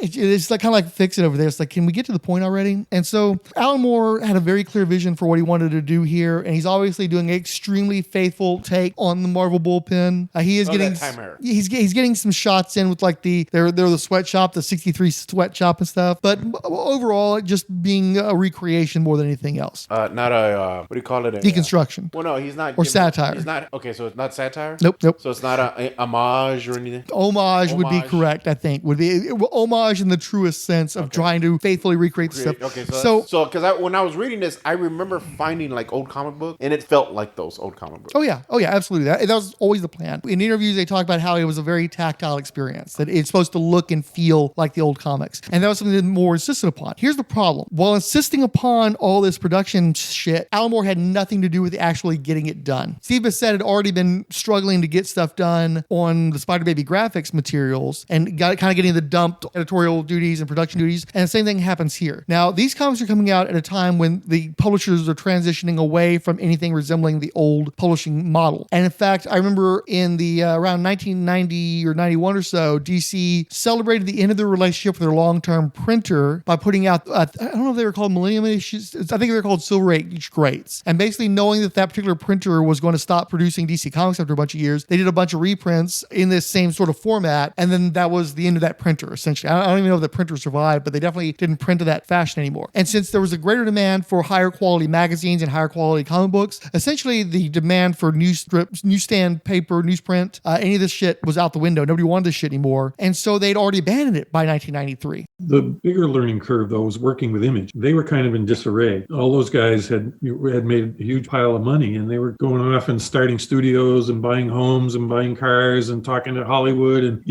they call it the Toad syndrome, take off and die. So they were kind of hard to deal with. Jim was great. I got to say, Jim was the best thing that happened to us in this whole thing. Valentino, yeah. He had an assistant coordinator, Randy, I can't remember his last name, and he was fantastic. But we weren't used to having to do our own marketing, solicitation, and production, Steve and I. So we were constantly being hit with, hey, we got to have this by tomorrow. We got to have this by tomorrow. We got to have this by the next day. And it was like every day there'd be something that Image needed from us. And we were on this constant treadmill of learning how to do it, getting it done, and then getting it to them. This put incredible pressure on Steve and I. We were like pulling all-nighters, just all the time. It was crazy. At the same time, Alan, uncharacteristically, was harder and harder to get a hold of. Like usually we could call him up and get a hold of him. He's there and we could solve problems if we had questions and stuff like that. But he wasn't around, and he would like disappear for a week, 2 weeks at a time. And then when we did get a hold of him, we'd have this laundry list of stuff we needed. So that created tension among us as well. And the other problem was Image didn't want us or 1963. Image wanted Alan Moore. And what happened was, as soon as Jim Valentino got the 1963 project up and going, all the other partners called Alan and pulled him in to work on their books. So we lost Alan's time and energy as that got poured into Spawn books with Todd, Supreme with Rob, and what have you. It was kind of eerie because it was a variation on what I had seen happen at Tundra when the powers that be at Tundra looked at Taboo and went, oh, people like Taboo, but they love From Hell. How about if we print From Hell as its own book? And what they were doing was killing Taboo. You take the Prime serial out of Taboo and you're killing the anthology that is serializing it. That's what was happening in a different way with Image. They got the book they wanted, 1963, Alan Moore working with two of his buddies, and then we bring in the other buddies, Dave Gibbons, John Totleben, Don Simpson, but the Image partners want Alan working with them on their books, and that meant that as we got each issue of 63 done, it was getting harder and harder and harder to get the Image partners and our own partner to stay engaged with finishing the project. We had a finish line. Let's just get to that finish line, and we couldn't get to that finish line. Can't blame Alan, but it was one of the things pulling at him. And the other thing, and I've seen this enough times in comics, you've got a hungry creator working on a project out of love and because they need the income, and when another check comes in from another project, bingo, their attention goes there. We weren't looking to compete with Todd McFarlane, but that's what ended up happening. Once the payday came in on those Todd McFarlane Spawn issues with Alan writing one that Todd drew, and then Dave Sim and Frank Miller, those were bigger payday checks than any of those individuals had ever seen in comics in their lives. I wasn't bothered by it. I thought if Alan can get an offer to draw an issue of Spawn and make $500,000, God bless it. And I knew him well enough and know him well enough to know that he wouldn't let us down. He would finish the project with us as described. He wouldn't just let it dangle. Steve had been working with Alan for a couple of years on From Hell and Taboo. And so I think there was some tension there. Steve trying to edit and organize Alan to get scripts to Eddie to finish From Hell so that could be in Taboo. That was a tension thing. So, Steve kind of, I think, was bringing some of that baggage to it, but he was pretty unhappy with it. And I think in a later interview, he saw it as abandonment of us. I don't see that at all. It was just, he had an opportunity to bang out a script and make a bunch of money. I would have done it. And meanwhile, in this time period, Alan Moore was getting into magic, like more richly, and it started using psychotropics and like The Gathering? A little early for Magic the Gathering, actually, just a little bit. We didn't know it at the time. Later, he shared with me that he had been going through kind of personal crisis that he couldn't share with us at the time. I don't know if I can really discuss it. He shared with me what was going on. I would say that I read an interview with him not long ago where he talked about that time when he was first getting into magic, and he was exploring magic using psychedelics, and that he had a mini nervous breakdown. I think that's the way he described it. Okay. So I think he was in turmoil, but he wasn't able to tell us that. So we just didn't know what was going on.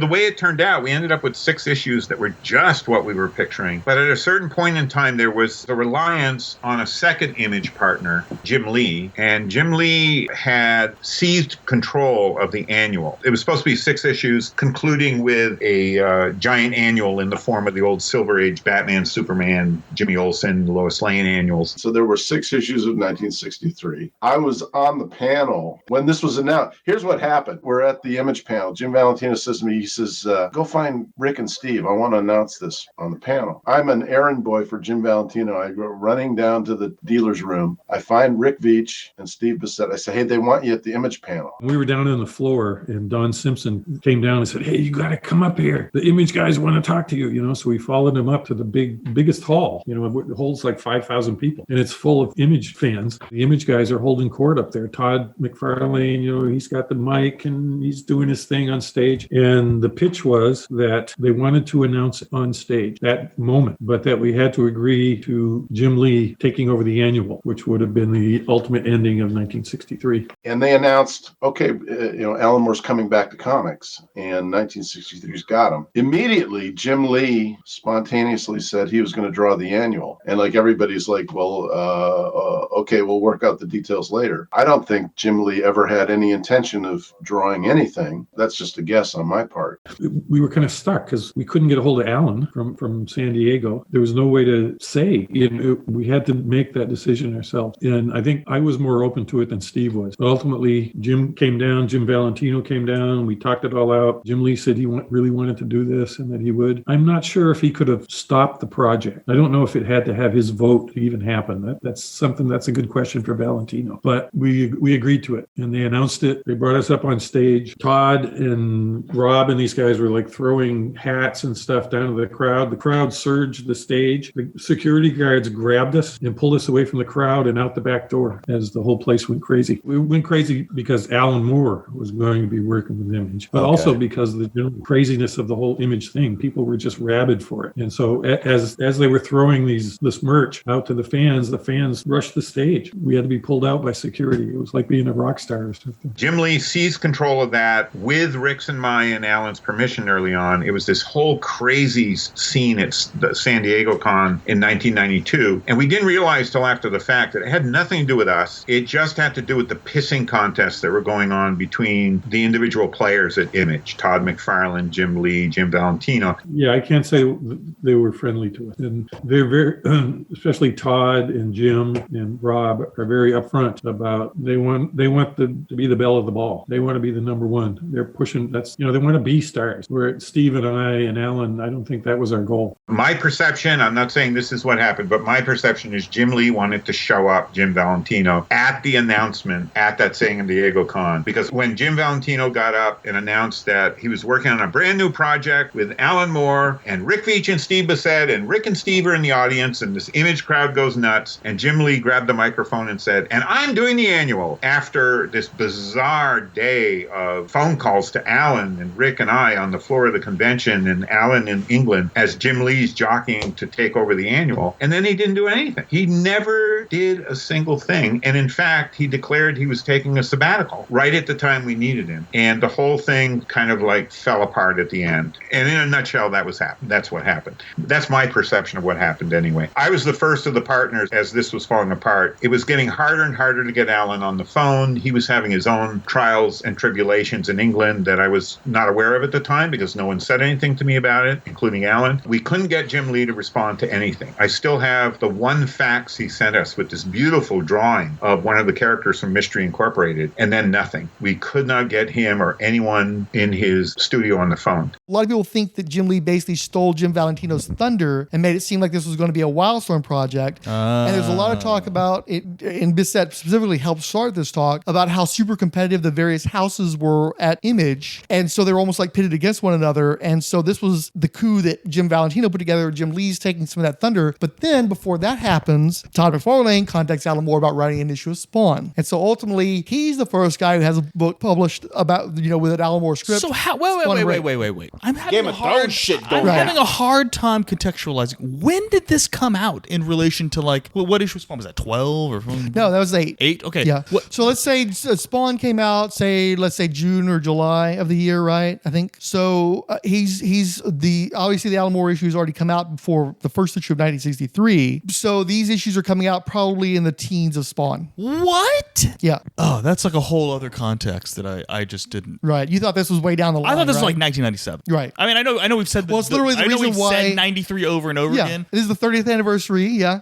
But I can't. My brain does not compute that this came out at the same time as Youngblood was in its infancy, Spawn was in its infancy, Savage Dragon and then this stuff, right, is contemporaneous to all that. This is going on the shelf next to Brigade. It's this versus Pit. But weren't they also at the same time doing like the Max? And I'm not actually sure if the Max has started yet. I'm not sure. He's probably still doing Marvel Comics Presents. Possibly, yeah.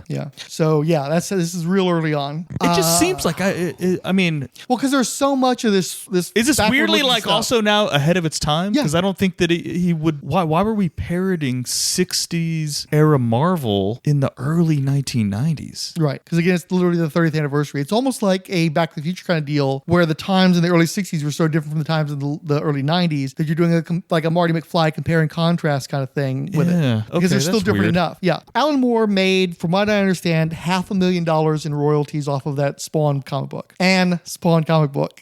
You should see Mac's face here. $500,000. $500,000. In like 1993 money. Yeah. Well, 92, I think. Yeah. But like, so you're talking about a guy who, like, that's probably more money than he had to run the company that he tried to start up, right? And that's just a paycheck for one comic book. Which also led to Spawn and else. Sure. Blood Feud and Wildcats and all that kind of shit. Oh, yeah, they brought him back a few times. Yeah. They went back to that well. And so because they have that competition, and because all of a sudden for the first time ever they can't get a hold of Alan Moore, it's Steve Bissette thinks that Moore's gone nuts with the money. He's been like corrupted by the money, and they're all a bunch of hippie radicals and stuff. Like literally there's this great interview, an hour-long interview just about 1963 for the most part, with Rick Veitch. The channel's called The Comic Cube. And at the beginning of the channel, or the beginning of the interview, Rick Veitch stops everything and says, listen, this is the week, I live in Vermont. This is the week that we harvest our weed. It's legal here. And so while I'm doing the interview, if you don't mind, I'm actually going to be doing clippings off of my plants because now this is the week in which we harvest. And so I want to work on this stuff. So big time hippie guys, very much. And all three of them are like this, where they are going into this very altruistic. They're wanting to do good things for the industry. They care about the industry as a whole. They're not into all this fucking competition and bullshit. And these guys are middle-aged too. And they're doing this stuff out of the love of their hearts. But to be honest with you, these books weren't popular. The kids, I didn't want this shit. You didn't want this shit. You didn't even know this shit existed, right? And so what happens, all the production weight is on these guys. And the industry starts collapsing. This is 1993, right? This is where the bubble's bursting. And Bissette just basically has a break his own self. And he sends a fax to Veitch and Moore saying, I quit. I'm done. Bye. I contacted Rick and Alan and I said, look, I'll pencil my part of the annual, but I can't edit or co-edit a project where I can't get the two principal players, Jim Lee and Alan Moore, to talk. Alan actually scripted the beginning of the annual. There were a number of pages scripted. Not a majority of pages, but there were 10 or 15 pages of script that we did have. We just couldn't get anyone to move. The best analogy I can give you is what Larry Marder said to me at the time, because I was heartbroken at it. Rick took it really hard, and I can't blame him. He felt like I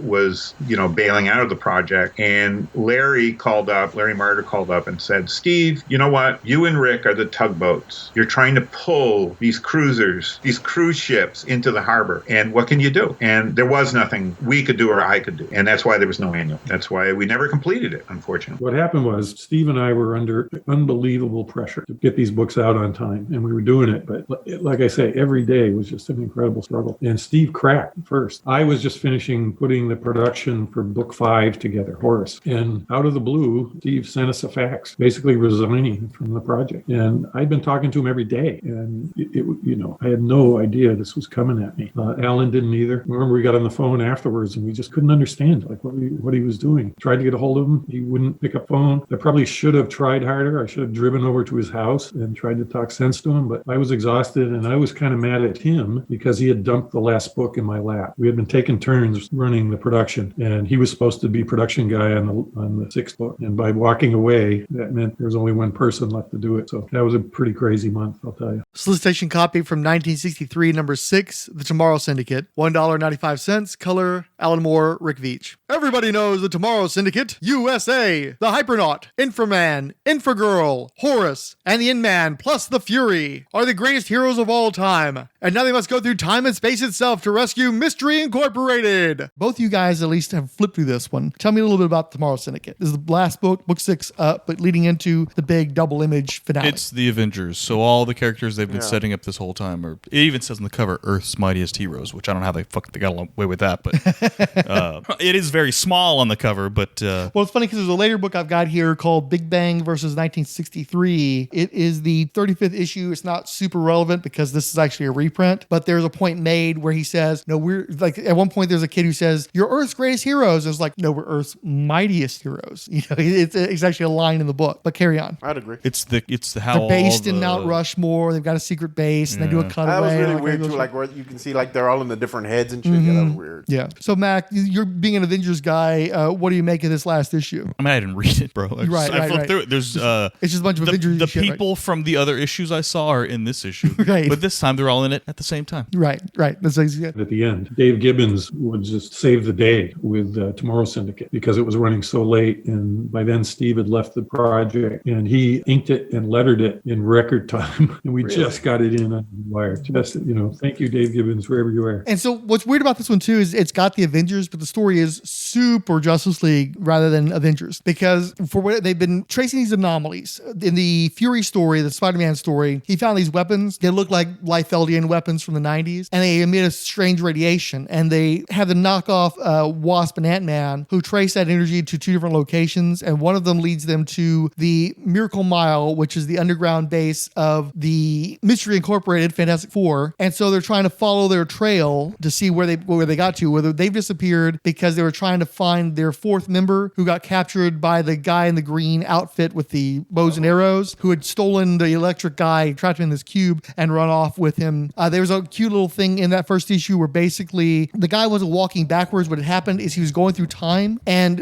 it was sort of like the way light works, where we're seeing the reverse images of the guy as he's continuing to pass through time, but he eventually goes forward through time and takes the electricity guy with him through this portal. And so they're following him. They end up in this place that's like the antechamber to this gallery of dimensions, and they run into like the Golden Age versions of several of the characters and yada yada. Jim Valentino penciled the Golden Age 63 characters, and I inked this. I did the lettering on a font. There's a lot of stuff that you would see in other books later on where you've got all this parallel universe shit, and at one point they go through a universe where it's basically the mirror, where it's the evil versions of themselves that they get into a fight with and shit. And then finally there's a big 2-page spread where they're going to a place called the Alternity, and they're essentially passing through the true multiverse, where it's a bunch of black and white images featuring like Cerebus, Violent Marv, Flaming Carrot, right? Is that who that is? Yeah, Mr. Monster, Max Immortal. That is the Strange Heroes of Don Simpson, Megaton Man. That is Martha Washington from Give Me Liberty. Oh yeah, that's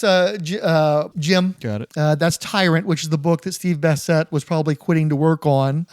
So it's basically showing that all these independent comic books are part of this alterniverse, and they are all potentially accessible within the Image Comics. Also, at one point in that little antechamber place, that lobby, waiting to get to different parts of the universe, because they're talking about how there's an infinite crisis going on, and you can't get to Earth 1 or Earth Alpha or whatever the hell they're calling it. And you see Superman standing in line, like out of Beetlejuice, holding his death certificate, because he would have been still dead around this time period. And so they finally get to the end, and all of a sudden the coloring shifts, and they're being done with computer coloring. The coloring starts to change too. It goes from the big dot to all of a sudden this airbrush coloring, and that's what he was planning manual, where the big dot characters land in Image New York, and so you get a taste of where that was going. They're at a place that's overly rendered and dirty and rough and mean looking, and it's revealed at the very end that the guy who captured the dude from Mystery Incorporated is in fact Shaft from Youngblood. Although if you read the dialogue, he has supervillain dialogue, so I think that the whole point was he's not really Shaft, and the tell is in the dialogue. And now things are really going to get interesting. And you see all these screens on the background of Shaft, who's been super over rendered and has like ridiculous musculature and stuff. You're seeing Spawn and Shadowhawk and all these other guys. Savage Dragon. Yeah, all the Wildcats. Notably, it's mentioned too that at the time of this book, they still hadn't set up the rights, like they hadn't worked everything out with all the Image guys to have their characters. So specifically, you don't see anything from Will Sportasio, because I'm not sure if Wetworks has come out yet by this point.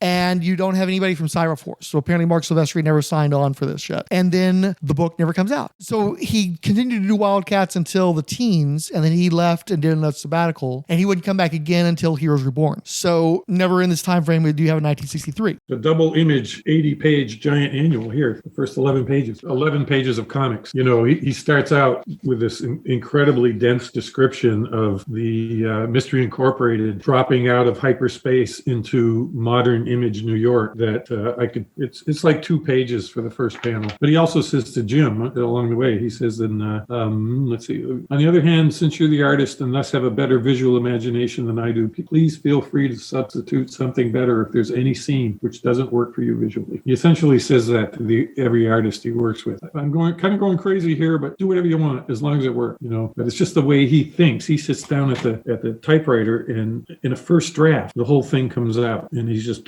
super speed, knocking his stuff out. It's really quite extraordinary. A lot of people are looking to blame someone for it, but it's a bigger situation. Part of it is the nature of the business, which was falling apart at the time. And they'd gone from selling, 6 million copies of Spider-Man to selling 50,000 in the course of, 6 months. The whole industry was coming down. So it didn't make a lot of sense to throw a lot of effort into putting out comics until, the air had cleared and we figured out where the business really was. The biggest problem, I think, is the partnership of Rick, Steve, and Alan. I think if we'd been able to hold our partnership together as friends, then we would have come up with a solution and we would have had the annual of some sort. And I bet you we would have also had more 63 comics following it. But we couldn't hold it together, the three of us. And so if there's blame, it's Rick, Alan, and Steve who just weren't able to hold their thing together. The script I have here is dated December of 1993. So the last issue of 63 shipped in September. So Jim Lee didn't see the script until December. Wow. So by then he'd probably lost interest. I think this is another thing that I think is our fault. Steve and I thought Jim Valentino was dealing with Jim Lee. Jim Valentino thought Steve and I were dealing with Jim Lee. So Jim Lee didn't hear from us all during that, other than the comics were coming out, but we weren't in touch with him, calling him up and telling him how things were going and making sure he was on board because we thought Valentino was doing it. Valentino thought we were doing it. By the time the script comes out, he had decided to take a sabbatical from doing comics. But again, I think if Steve and Alan and Rick had their shit together, we would have gotten that annual done somehow and finished the project off because that's the type of people we were. I would think it would have been Valentino, but I do not remember how we were planning that. But it was just such a miserable thing had happened to our personal relationship that it just died right there. So it's not necessarily this big fucking Machiavellian thing. It could just be that nobody was fucking talking to each other. Yeah. And sometimes it's that simple. Sometimes it's really that simple. Alan Moore stopped because nobody was communicating with each other, but also Steve Bissette pulled his shit where he'd quit. And then a couple of years later, he did an interview with Comics Interview where he's discussing all those shit that I talked about, his frustrations with Alan Moore, basically pointing out that Alan Moore is pretty bad at business, which is not surprising. Most of the big creators are. And that he ended up pulling the bag on a lot of shit. He never, to my recollection, mentions the whole stressing out and quitting and stuff and kind of leaving everybody in a lurch and not helping to facilitate the double image the way he had the other materials. But basically, he put a bunch of shit out on Main Street. And so Alan Moore called him up and said, all right, mate, that's it. Don't call me again. Wow. And they've never spoken since. Well, it's sort of like knowing a couple and loving a couple that divorced and they're all pissed at each other, but you love them both. I'm the monkey in the middle.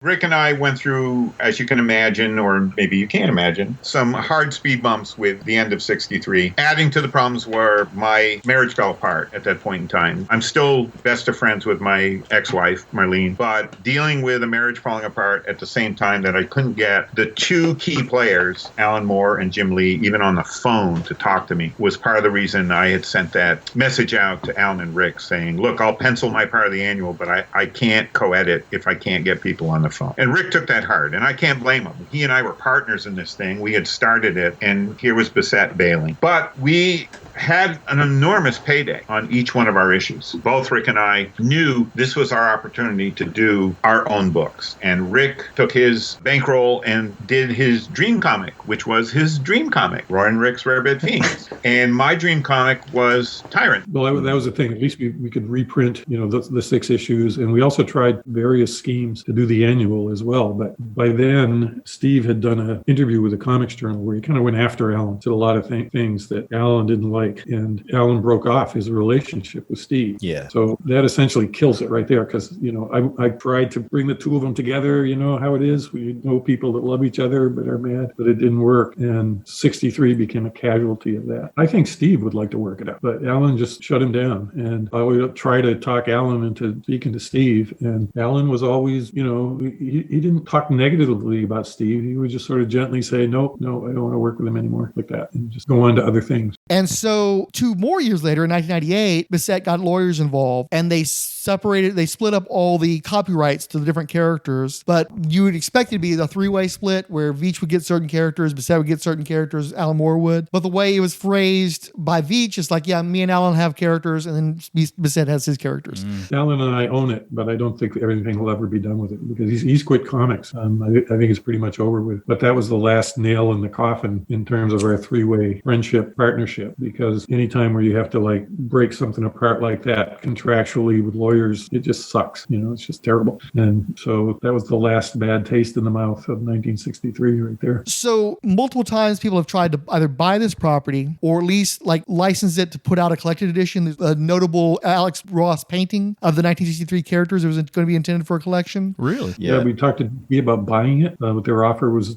abysmally low. Dynamite wanted to do a collection, and at first Alan said, okay, as long as my name wasn't in it. But then he made it clear that if we went ahead, he would never speak to me again. And so I knew then that, I didn't want that. And I knew that he didn't want to have it out there. And as a partner, he has that right to say no, just like as a partner, I would have the right to say no. Bissette specifically has tried, because he has the copyrights to some of the different names. Like I think he has Tales from Beyond or definitely Tales of the Uncanny. So at one point he was going to go to Mocha, and he had done an original In-Man story, and he was going to bring back Tales of the Uncanny. So technically Bissette still has characters that he owns that he could put into shit. And there was on the last issue, there's also this 1963 1/2 that was going to come out of Kitchen Sink. Paul Mavridis, who is an underground cartoonist who works like for Zap, had a project called 1963 in the works that we didn't know about until we were a couple issues in. And like he, sent word to us and going, hey, I'm doing 1963 too. I think it was Mark Baudet kind of was a middleman between us and helped us work it out, where we said, if you just change yours to 1963 and a half, change the title. We'll give you, promotion space inside of our 1963 books. And he thought that was a great thing. So there is part of the story of 1963 and a half is in the Tomorrow Syndicate. Paul never finished 1963 and a half, so I don't know whatever happened to that. But he was a nice guy to let us have that title. And so that's why there's some panels in that story that are alluding to 1963 and a half, and the advertisements on the back page. The book never actually comes out though, because again, the market collapsed. So who's going to buy this thing? You got all kinds of bad blood with money. You got bad blood with the production of the original book. The whole point of the double image special was to contrast the pure mid-century superheroes with the modern image style, grim and gritty kind of characters. And again, that's something that they talked about with the pages that were produced, the script pages that were produced. It's like the characters are still talking like Stan Lee characters, but then you have the image guys show up, they're calling everybody, who are these dorks, stuff like that, talking like that. And it was supposed to contrast the two generations. And since that was going to happen 30 years ago, what's the point? Comics have moved on from this point. So Alan Moore doesn't see the point in revisiting this. There's bad blood over the fallout with the friendship, and it's just, there's no real reason to revisit besides some money. And there really isn't that much money to be made either, because I don't see a lot of viability in these characters. They're clearly just pastiche. Sales have just dwindled. The whole market is down to nothing now. It was perfectly timed for its day to do it 30 years after 1963 in 1993. And it was also, Alan was making a point about how Image comics were getting lamer and lamer. And he was going to show how the rich past of comics stood up against modern Image comics. And frankly, I really think that it was just fucking boomer bullshit. I think that all these guys were hitting 40, and this was like their big chill. They all got together and they fucked around with a bunch of stuff that was just like the comic books they grew up with, and they were like, enjoying that. And then it stopped being fun, and Alan Moore knew that it stopped being fun. He just was ready to put it on the shelf. And Bissette, I think, kind of fucked things up by making it too much fun. Made it actually sour kind of. It helped to really sour it, yeah. And again, like I said, Alan Moore was going through some personal stuff, and rather than being respectful of that, although they didn't know at the time either, but I think by the time that he did the interview in 96, he might have had an inkling of that, and he still talked shit, and he fucked around and found out essentially. So that seems to be the secret of it. But yeah, I was supposed, and this will never be collected. The issues that are out there are the ones that are out there, because Jim Valentino had a stake in some of these characters. Jim Lee was going to draw the annual or the annual special for this. So does that mean Jim Lee was going to try and, because I assume what I'm picturing was going to happen is you've got these 60s characters drawn in a 60 manner interacting with Image characters drawn in like an Image manner. I don't even think it ever made that far, because what would have made sense to me? I mean, you saw Shaft on the last page is extremely imagey, right? Well, actually, it's more extremely Don Simpson-y, trying to be imagey. Right. Parody of Rob. I mean, you have the gums showing on the teeth and shit like that. I don't know. I'm trying to picture in my head how Jim Lee would have actually like fucking pulled this shit. It might have actually been incredible. Oh yeah. Oh, no, if he it was would have trying been to incredible. draw- Just look at one of his Fantastic Four, like Right. arc or something. I mean, that's pretty much what it was. He's trying to draw USA in a Kirby style, Right. and he's trying to draw Ditko of. See, I just don't buy it. I don't think that Jim Lee can do that. So I think he would have either drawn these guys to look imagey, which would have been interesting in and of itself. okay. Although most of the designs I don't think are strong enough to really make that transition. Part of the planet, kind of cool. The Planet and I think the Fury too, but most of them not so much. Personally, I think it would have been cooler if they'd gotten the Veitch and Simpson and Bissette to draw all their characters, And then they Jim draw Lee their does the image rest of it, characters. Yeah. and you have that contrast between like almost like a Roger No, Rabbit kind except of that would have thing. been way better if Liefeld did it. Oh, 'Cause yeah. the contrast would be. Oh yeah, that'd been Are hilarious. you talking about like the characters drawn one way and the background's drawn a different way, or Yeah, well, my no. thinking is, you have the image guys They're draw just drawing well, their own characters. their image character. So when they interact with some Joe Blow, So it'd be shitty like wild. fucking Roger Rabbit, where you Yes, Yeah, exactly. yeah. That was, But- I was going to say Roger Rabbit. Like Yeah. The two. different styles. Well, it's funny because you guys keep referencing backgrounds like the image guys ever drew those anyway. So that's probably fine. I not. didn't reference Yeah. backgrounds, but Random cross hatching, yeah. I'll let you And- finish. And Smith. I'll let you and get to Smith. that. Now I have another point to make. And no Sure. feet. This wasn't entirely the end of 1963. I think that there was some gratitude toward Jim Valentino for bringing them in and giving the money that they got off this stuff. And a lot of these creators did, I'm sure Chester Brown got one of his best paydays off of this, as a for instance, too. And so out of that gratitude, they let Jim Valentino continue to use the characters. So they actually appear in Shadowhawk, of all places. There's this story arc where he's trying to find a cure for his AIDS, right? And so he has a team up. Classic Shadowhawk Right? trope. And so he has the team up with Chapel, and they're talking, since they both have the AIDS, they're talking about all the theories about where the AIDS came from, right? Well, one of the theories was the 1963 theory. And so, Holy shit. right. Okay. We aren't even done yet. So the Phoebe character from Trencher had taken pity on Shadowhawk and was trying to help him find the cure for AIDS. And so she's having him bounce between all these different places. Somehow Phoebe is able to access alternity and get him to the 1963 Earth. So at least in that regard, they're explicitly stating that the 1963 Earth is not the same as the Image Earth. So it's not like these are the characters from Image's past, because they never get referenced in that way, really. And then later on, there is actually a Silver Age Shadowhawk, so there'd be a whole reason to do that, but that never gets referenced. So Shadowhawk lands in 1963. He looks like a villain because he's all sharp edges and silver and stuff. So Fury thinks he's a bad guy and starts attacking him, and they get into a fight. Eventually, Phoebe contacts Fury and gets him to stop fighting and explains, no, he's a good guy. No, he doesn't look like it. He's from another world, but he's a good guy, and he needs his AIDS medicine, so please let him take off his mask and take his medicine. So he takes the mask off, and the Fury's like, you're colored? I mean, but that's on brand with Right. Shadow. We've covered Shadowhawk. Go to Shadowhawk podcast. Yeah. Yeah. See, but at this point, the question is, who has more weird, fucked up politics with regard to people of color, Jim Valentino or Alan Moore? Because at least there are black people. Because like this whole thing, there's. Could you please drop a Negro in here somewhere? Does this have to be like? Does Horace really have? I know. And again, there's another joke they make in the Shadowhawk is one of the reasons why he's in the 1963 universe is because Shadowhawk is trying to get to Horace to see if the godly Egyptian power will save his life and shit. And Horace walks up and he's like, you're Horus? You're the Egyptian god? Because he's all fucking white and shit. He looks like fucking Yul Brynner and shit. So ultimately that doesn't work out and he's bummed. But also one of the things they were trying to do is they were working together to try to find Comrade Cockroach. And apparently the 1963 theory is that the evil Soviet scientist is the one who actually concocted the AIDS virus. And so they're going to try to stop him before he can deploy it. And you end up with the battle between all of the major 1963 villains, including whoever the Mystery Incorporated were fighting. They were supposed to be the Doctor Doom guy, because that's the guy who ended up fighting Shadowhawk. It's like, that's not even. Shadowhawk does not fight Doctor Doom. He's not a Doctor Doom level guy fighting stuff. But you got the Red Brain, and you've got the Voidoid, and all those guys, right? Anubis. Well, the main thing, though, is they're trying to catch up with Comrade Cockroach. He manages to get to one of his Soviet underlings, inject him with the AIDS, and both of them end up escaping. And so that's when they try to give him the Egyptian treatment. It doesn't work. And so Shadowhawk leaves 1963. The end of the story is the Russian escapes, gets on a plane to Africa, is happy to be in a place where the people will serve him and help him with his communist plots without chasing after him. And he especially looks forward to these dark, savage women he's planning on having some times with. That's how the fucking story ends. That basically Comrade Cockroach starts the AIDS epidemic in Africa. Right. And again, why do I feel like I'm in like a Q-Ron universe? Right. Where's fucking Kanye over here, right? What the fuck is going on with this shit? Hey, yo, Comrade Cockroach, not such a bad guy. He did a lot of good things. Jesus fucking Christ. How do I do it with the jaw? I gotta talk like Kanye with the jaw. Through the wire. Yeah. So. Hey, turn my headphones up. But at least it's not technically the Image universe because, again, they've made a point of stating, but we do have the AIDS in the fucking plane. What the fuck? Yeah. Who wrote this? Is fucked up. This is Jim Valentino. That's Valentino. Oh, because that sounds so Veitch.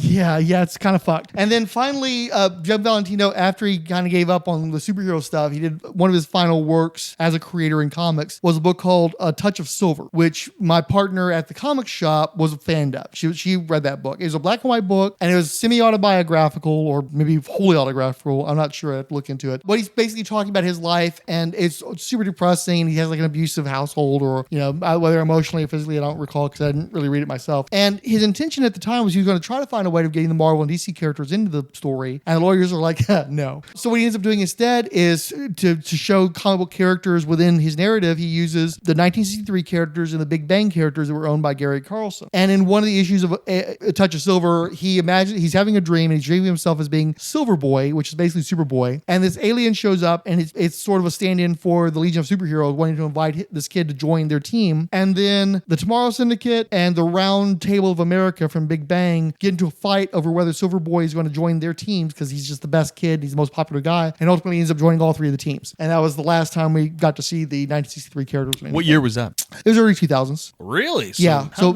I know, right? It's like the I don't know how the fucking rights worked out for that to happen. Yep. We let him use the characters. Well, it's just one of these little scene things that he's as much a part of this as we were. He was just fantastic. But I guess everybody signed off on that where they wouldn't own anything else. So yeah, it was interesting because Image started off in the middle of everything, and they were constantly alluding to a past that Wildstorm was pretty decent about filling in. Extreme, not as much, but somewhat. The rest of the guys really not at all. Well, I guess maybe Eric Larson, but he still seems to sort of more often than not just continue to move forward. And he's always done his own thing. Well, I mean, and he's referenced like Captain Tootsie and Daredevil, the classic Golden Age Daredevil, some of the public domain Golden Age people. But he doesn't do a bunch of shit that's set in the 40s and 50s and shit. He doesn't have like his own. Well, actually, I think he does have his own team.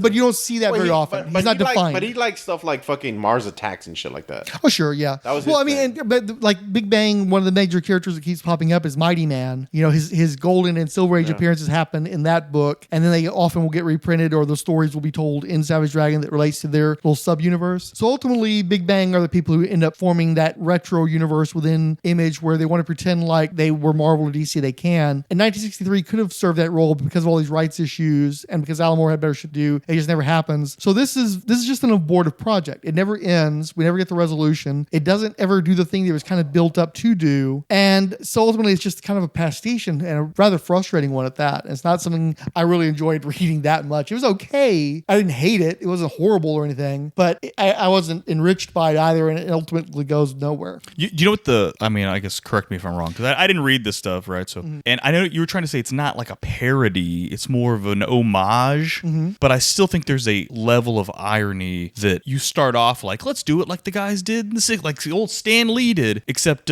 Stan Lee got his shit out. And they got their shit out too. Not the 6 issues before the entire operation melted down, and people are not contacting each other decades later. Like, and I'm not saying Stan didn't have his own breakups, but it's sort of like it's almost like they imitated it to such an insane level that you had, your Jack and Stan divorce, and everything like that. Right. Like Steve fucked off to Charlton instead of continuing with this bullshit. Right. Yeah. And it's just like you started out like, oh, let's do the fun old days. That's a beautiful point. I did not even think about that. That is an excellent fucking point. This broke up the band. This was sort of like one of their commercial peaks, and it's also what broke them up after a decade together at DC on stuff like. You got one guy getting a bunch of credit while somebody else is doing all the fucking work, and it's too much for him, and it blows the whole thing apart. Shit. And it's just like, Alan Moore is so fucking critical of Stan Lee too, and he ends up ultimately pulling the same. That's what I'm saying. It's like it ain't so easy. Yeah, like you know what I mean. Right. Like it's not. Anyway, it's inherently patronizing. I'm going to write in the style of Stan Lee, that kind of bullshit. Yeah. And you're like you said, they're parroting, and I don't enjoy it as much as Stan Lee, and he's a guy who's really critical of Stan Lee. And the thing is too, is it's so fucking easy to do pastiche. If it's like I'm just going to draw like this guy, I'm just going to write like this guy, and if it's not perfect, well, I'm just doing my interpretation.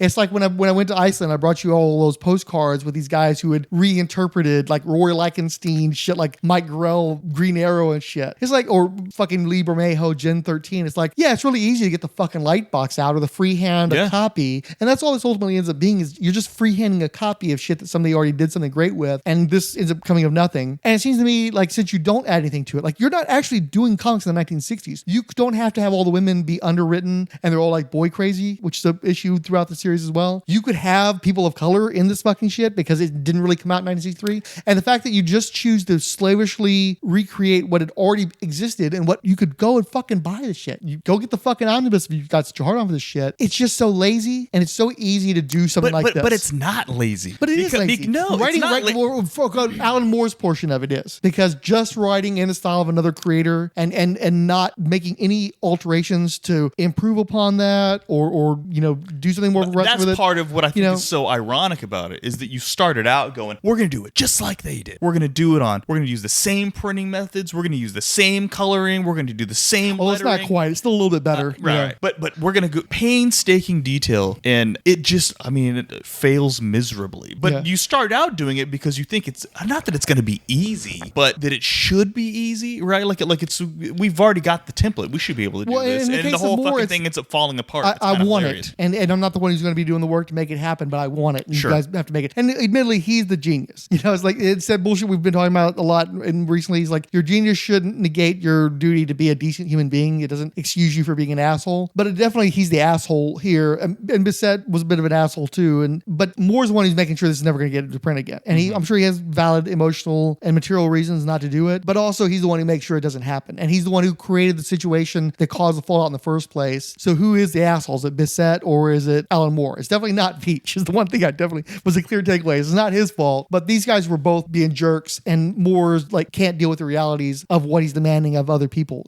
So everybody has to fucking clean up his messes and help him to build his shit because he's such a genius. We just have to do everything we can to facilitate that. He doesn't have any obligation to the people he's working with in that regard. Kind of bullshit. It's like you said, maybe there's a lot more parallels to Stan Lee than he would care to admit. Appreciate. Yeah. There's another part of the 63 tragedy because if we'd held it together, we wouldn't have been working for Awesome and there wouldn't have been ABC. Alan would have been exploring all this retro stuff he had in him through 1963 and we would have benefited from it. They'd probably still be doing him today. Supreme. Yeah. Because Alan really is a Superman writer. He wants to do Superman and he would have brought him into 1963 somehow. I'd just like to apologize to all the fans out there that we blew it. And I don't think Jim Lee is the culprit here. I think it was a much larger mess than just Jim. And I take blame for us three partners who should have held it together, but we didn't for the reason it didn't happen. But I apologize to the fans. I would like nothing better than to have continued this work, but it didn't happen. I kick myself because I think there were times where I could have talked sense to Steve. We go back so far and we were so tight. And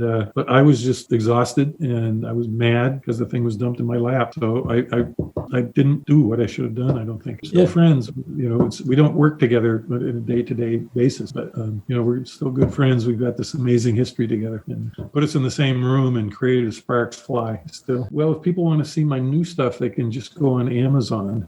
I've been releasing new Max Immortal work called Boy Max Immortal. I've been releasing new issues of Rarebit Fiends, my dream comic, and I've been doing this series called Panel Vision, which are comic books that are one panel per page. And I think I've released 4 of those now, and I'm doing all that through Amazon. And you look me up there, you'll find it.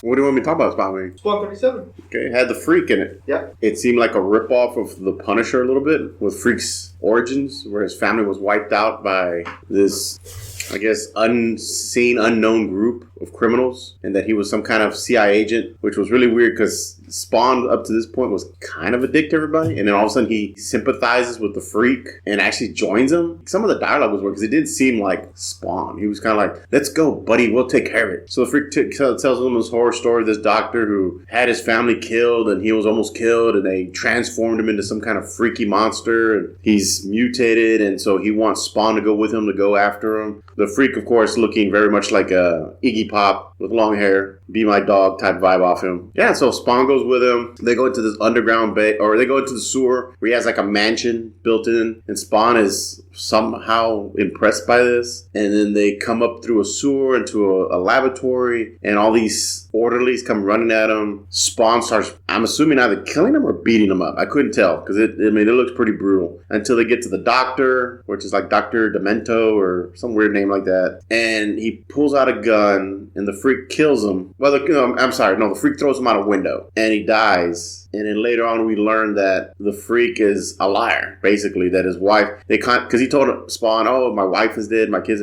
Turns out his wife had told him she didn't want to have kids, which drove him insane. And he's had some nervous breakdown ever since. And so he's just running loose. He tells Spawn, he's like an anti-hero like him. He's going after other villains. And at the end, Spawn tells him, I hope you can finish him off. And he says, I guess he does. His letter bubbles change almost like an evil color. So I didn't know if he was a demon or is he possessed. Or so. I think he's just a garden variety crazy person at this point, at least. You like the action figure? Yeah, I have the action figure. I mean, I don't like it. It was part of my collection. Yeah, I'm not super into the character of the action figure. Remember, he was introduced in Image Zero. I think him and Trimmer are the only two I think that came out of Image Zero from Todd McFarlane to be developed into characters that actually appeared in Spawn. Well, like I told you, I had the figure and didn't even realize he was in the comic. I thought because there was a run of figures that I don't think ever appeared in any comics. Oh yeah, there's a bunch of those characters I'd like to see appear in comics. I really like the Native American Spawn and the Buffalo Saber guy. He was cool. I like the Chaos ones, like the Crab Chick and Total Chaos, I think it's called. Yeah. So so this was Alan Moore's last regular issue of Spawn, as I recall. He really wrote this? I think he scripted it. Yeah. Are we really sure? But did he just freak, I'm sure, bad guy? I'm sure the check cleared. Yeah. So pretty bad, right? Oh yeah. I'm a big Alan Moore fan, and this was. I remember I told you. The plot was Todd McFarlane. It was Alan Moore's scripting over at Todd McFarlane. But that's the thing, though. The scripting was bad. The dialogue was bad. Yeah. It was real basic. Very paycheck gig. Yeah. You're shocked that Alan Moore lacked the integrity to do something better with it. Or add a twist or something, or made it. Well, I mean, it does have a twist. It's just not. No, that twist is coming a mile away. And I was going to say too that Spawn being impressed with his underground mansion, given that he has his crowd thrown his debris, it kind of feels like a Spawn thing. Really? I think the whole thing is that Al sees himself in the Freak, and so he's willing to help the Freak. No. I get that. That was the way they bonded. Right. It's just weird that Al, who was a U.S. Black Ops operative, who trusts no one, all of a sudden trusts some little crackhead in the street. And I'm just like, that's really. I mean, we established that Al's kind of dumb, though. Not kind of dumb. He's really dumb. Not that dumb, though. The clown is not incorrect when he's constantly calling Spawn dumb because he does tons of dumb stuff. But not this dumb, dude. He fell for it. I don't know. It just, like I said, the dialogue, it was just he was like, let's go, buddy. Well, I'll help you. And I'm just like, everything I've read up to this is he's like, fuck off. Let me alone. Wanda. And I'm like, but again, the guy's trying to get back with his wife. He can totally relate to that. Yes, but it was kind of now, my only thing was, did the Freak know Spawn's origins? And that's why he was able to play him so well? I don't think so, because I still don't think that the Freak is doing it on purpose. I think he's... Dude, there has to be some manipulation, because at the end, his word bubbles change into a yellowish red. Yeah. Almost like Violator or any of them. Mm-hmm. Well, maybe he's multiple personality. I don't know.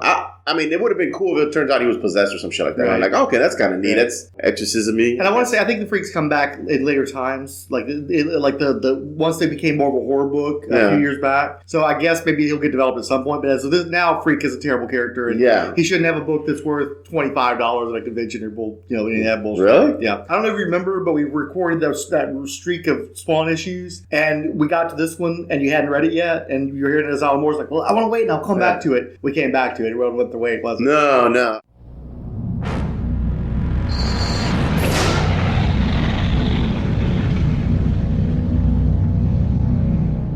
1963 number 1 was April 1993's number 15 title in unit sales and number 12 in dollars, selling 577,000 copies per Diamond Distribution's top 300 chart. Coupled with the 149,625,000 copies sold by Capital City, that would be a print run of nearly 750,000 copies. However, that's also a huge disparity between the two distributors. So either Diamond's numbers were the estimated total print run reported to them by Image Comics, or my previous doubling of Capital's numbers for industry estimates was terribly misguided. 1963 1963 number 2 was May 1993's number 29 title, as reported by Wizard Magazine number 23. Number 24 said that 1963 number 3 was June 1993's number 58 title. Number 4 was July 1993's number 71 title. Number 5 was August 1993's number 85 title. And 1963 number 6 was September 1993's number 87 title per Diamond, as reported by Wizard number 27. So 30 years later, 1963 remains incomplete, but not for a lack of many people trying. Aided by his students at the Center for Cartoon Studies, Bissette began working on a detailed history book about a pretend publishing line. Feeling the 1963 properties fit well with his own ideas that never found a home, Bissette tried to launch his own Not Comics Universe, NAUT.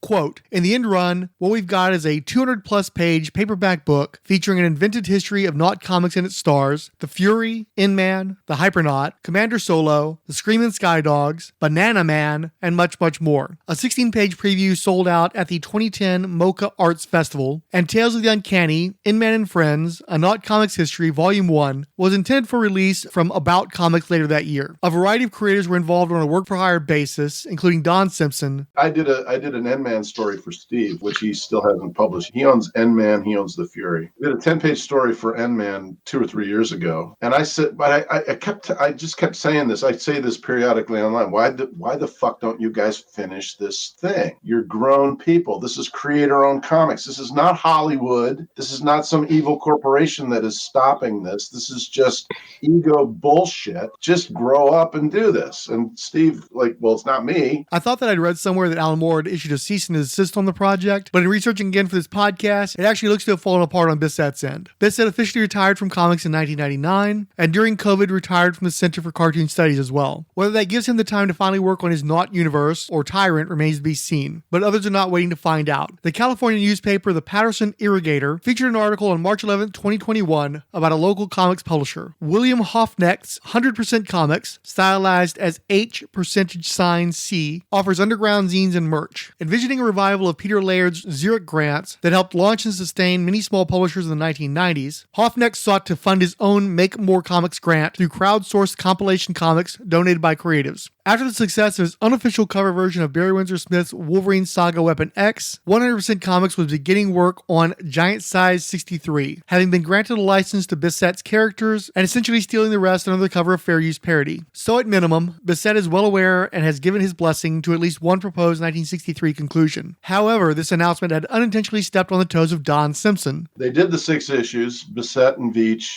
I think one of Rick's stories, the U.S. agent. I did a bunch of the lettering. Rick fired me, and I only did half of 1963, and I was out of it. I had nothing to do with anything that transpired after it. After a pair of substandard reprints of the revered 1986 short story In Pictopia were authorized by Moore, things hit a snag when Simpson finally arranged a quality definitive version. You have to go through a third party because nobody can talk directly to Alan Moore anymore. It hasn't happened for years. I had spoken briefly when I was lettering 1963. I had a transatlantic phone call with Alan. The only thing I remember from that, I don't know what I was asking him about, but I said, you have me as Dapper Don. I said, I'd like to be Dandy Don. He said, well, you're the letterer. You can be whoever you want. But having to contact Alan Moore since then, I had to go through Chris Staros. You have to email Chris Staros, and then you had to email somebody else. Fantagraphics had been the first original publisher, and they had been the only one who did it at a good job. So I agreed, but then he said, you have to contact Alan and get his permission. So I had been through this routine before. I thought, oh Jesus. I heard back from his intermediary. He said, well, Alan says he's fine with the arrangement, but he doesn't want his name on the story. And I was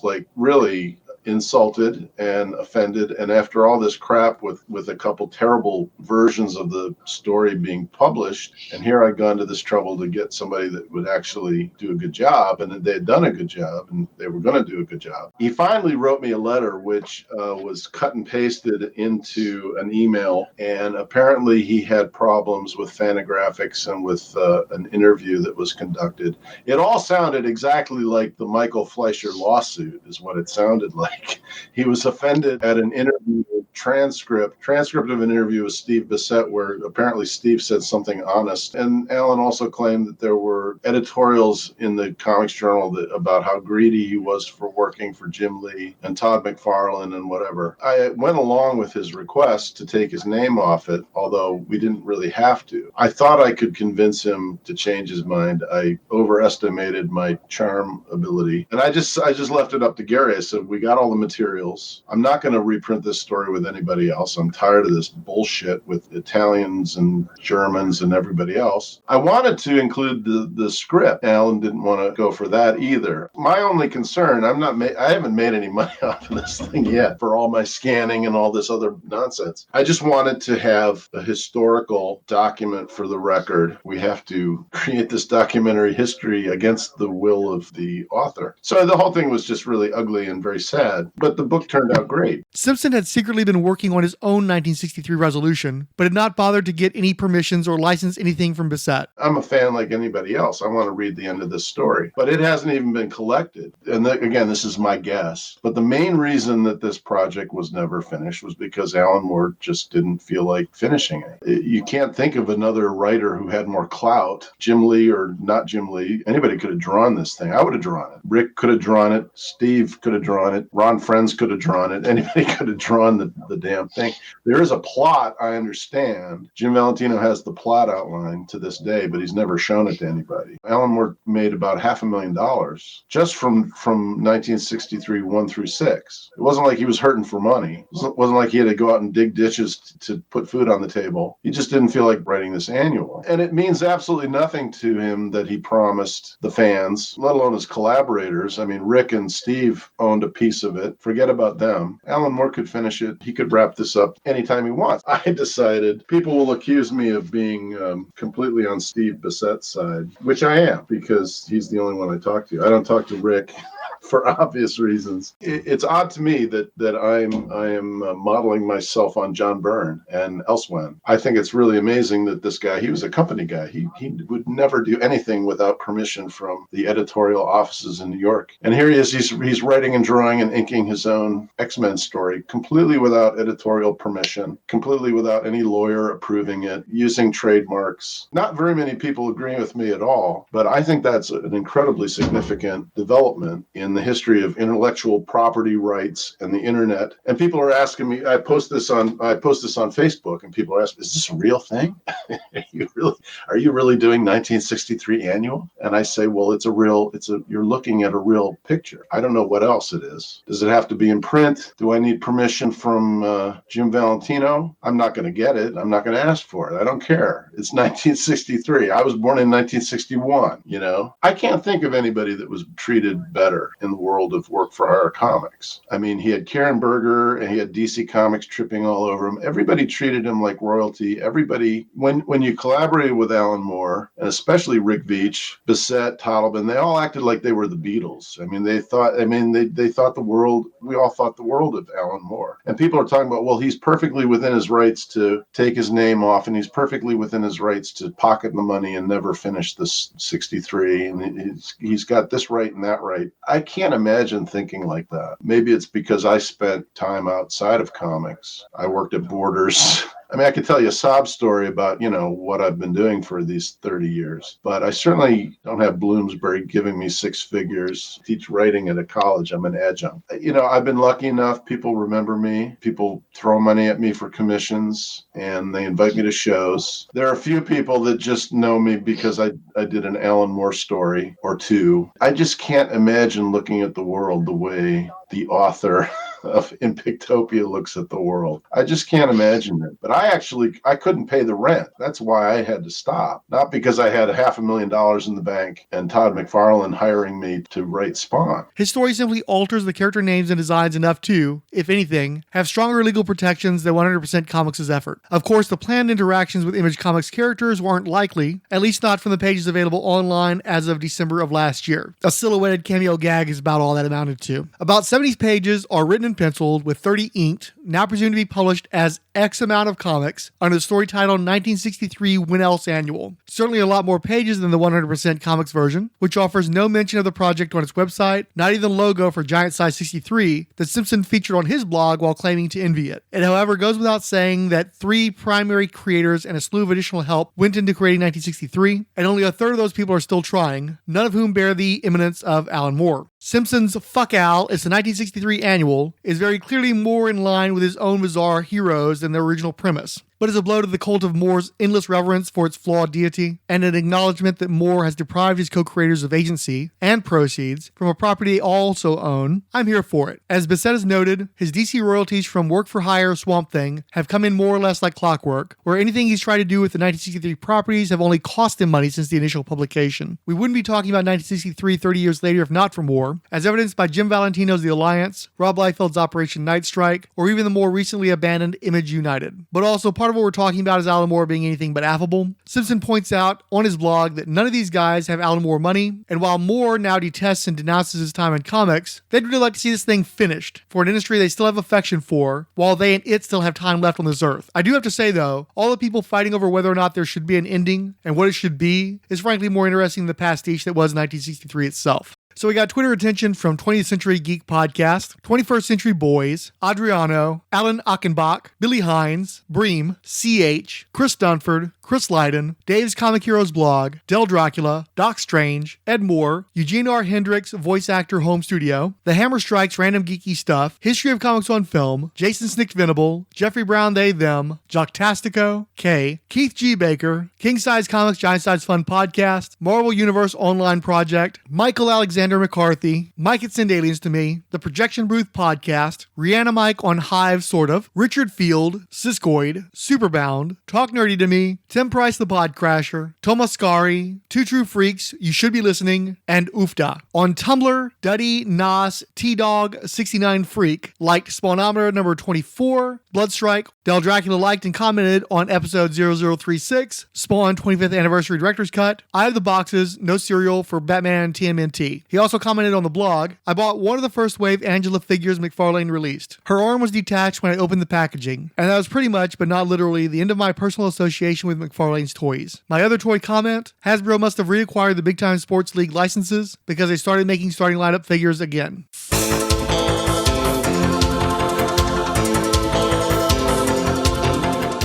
Ladies and gentlemen, and any dogs or cats that may be listening, it's our Comic Code Authorities, Comic Historians podcast with yours truly, Bill Field, Alex Grand, and Jim Thompson.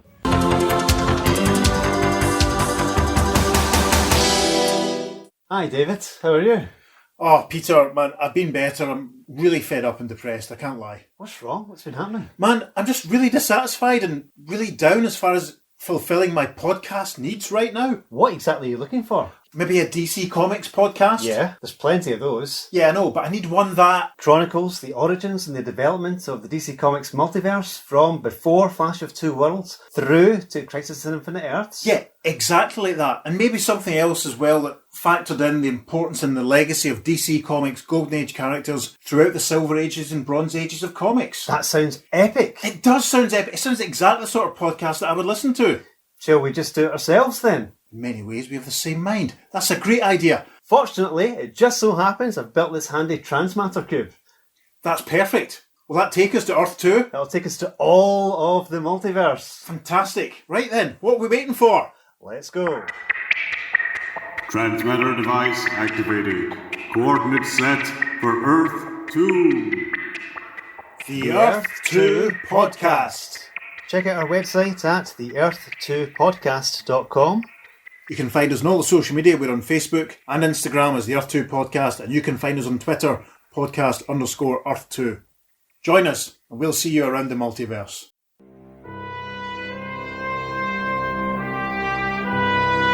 Welcome to the Marvel Age Podcast, featuring the Sarcastic Four. Episode 1, 1961 through 1962.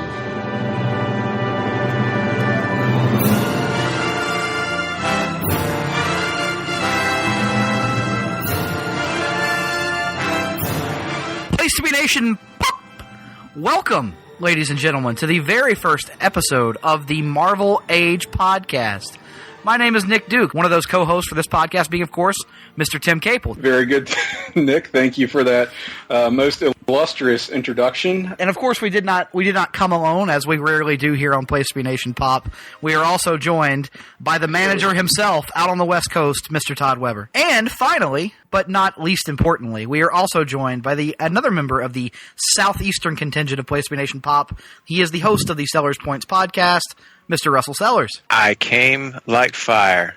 You may be asking yourself, what exactly is a Marvel Age podcast? And the answer to that question is it's going to be a series of podcasts entirely concerning themselves with the publishing history of Marvel Comics, dating back to the very inception of the Marvel Universe all the way back in November 1961. We kind of decided to do this, I think, for Marvel as opposed to their distinguished competition, is that unlike DC, Marvel is very proud of the fact they've never technically entirely rebooted their continuity. And so, however tenuous the links may be today, you could technically trace some of these stories all the way back to November of 1961, and that's what we're going to try to do here. The goal is to go through a year of history per episode, to start with at least. Once we get into some of the more decompressed stories, we're obviously going to have to pause and take our time, but basically what you're going to find here is a snapshot of each year. 63 is going to be a hell of a year. I'm looking forward to doing it, and I hope you guys are as well. So unless anybody else has anything they want to add, I have loved doing this with you guys. I can't wait for another episode to our listeners, and stay tuned for 1963 to be covered.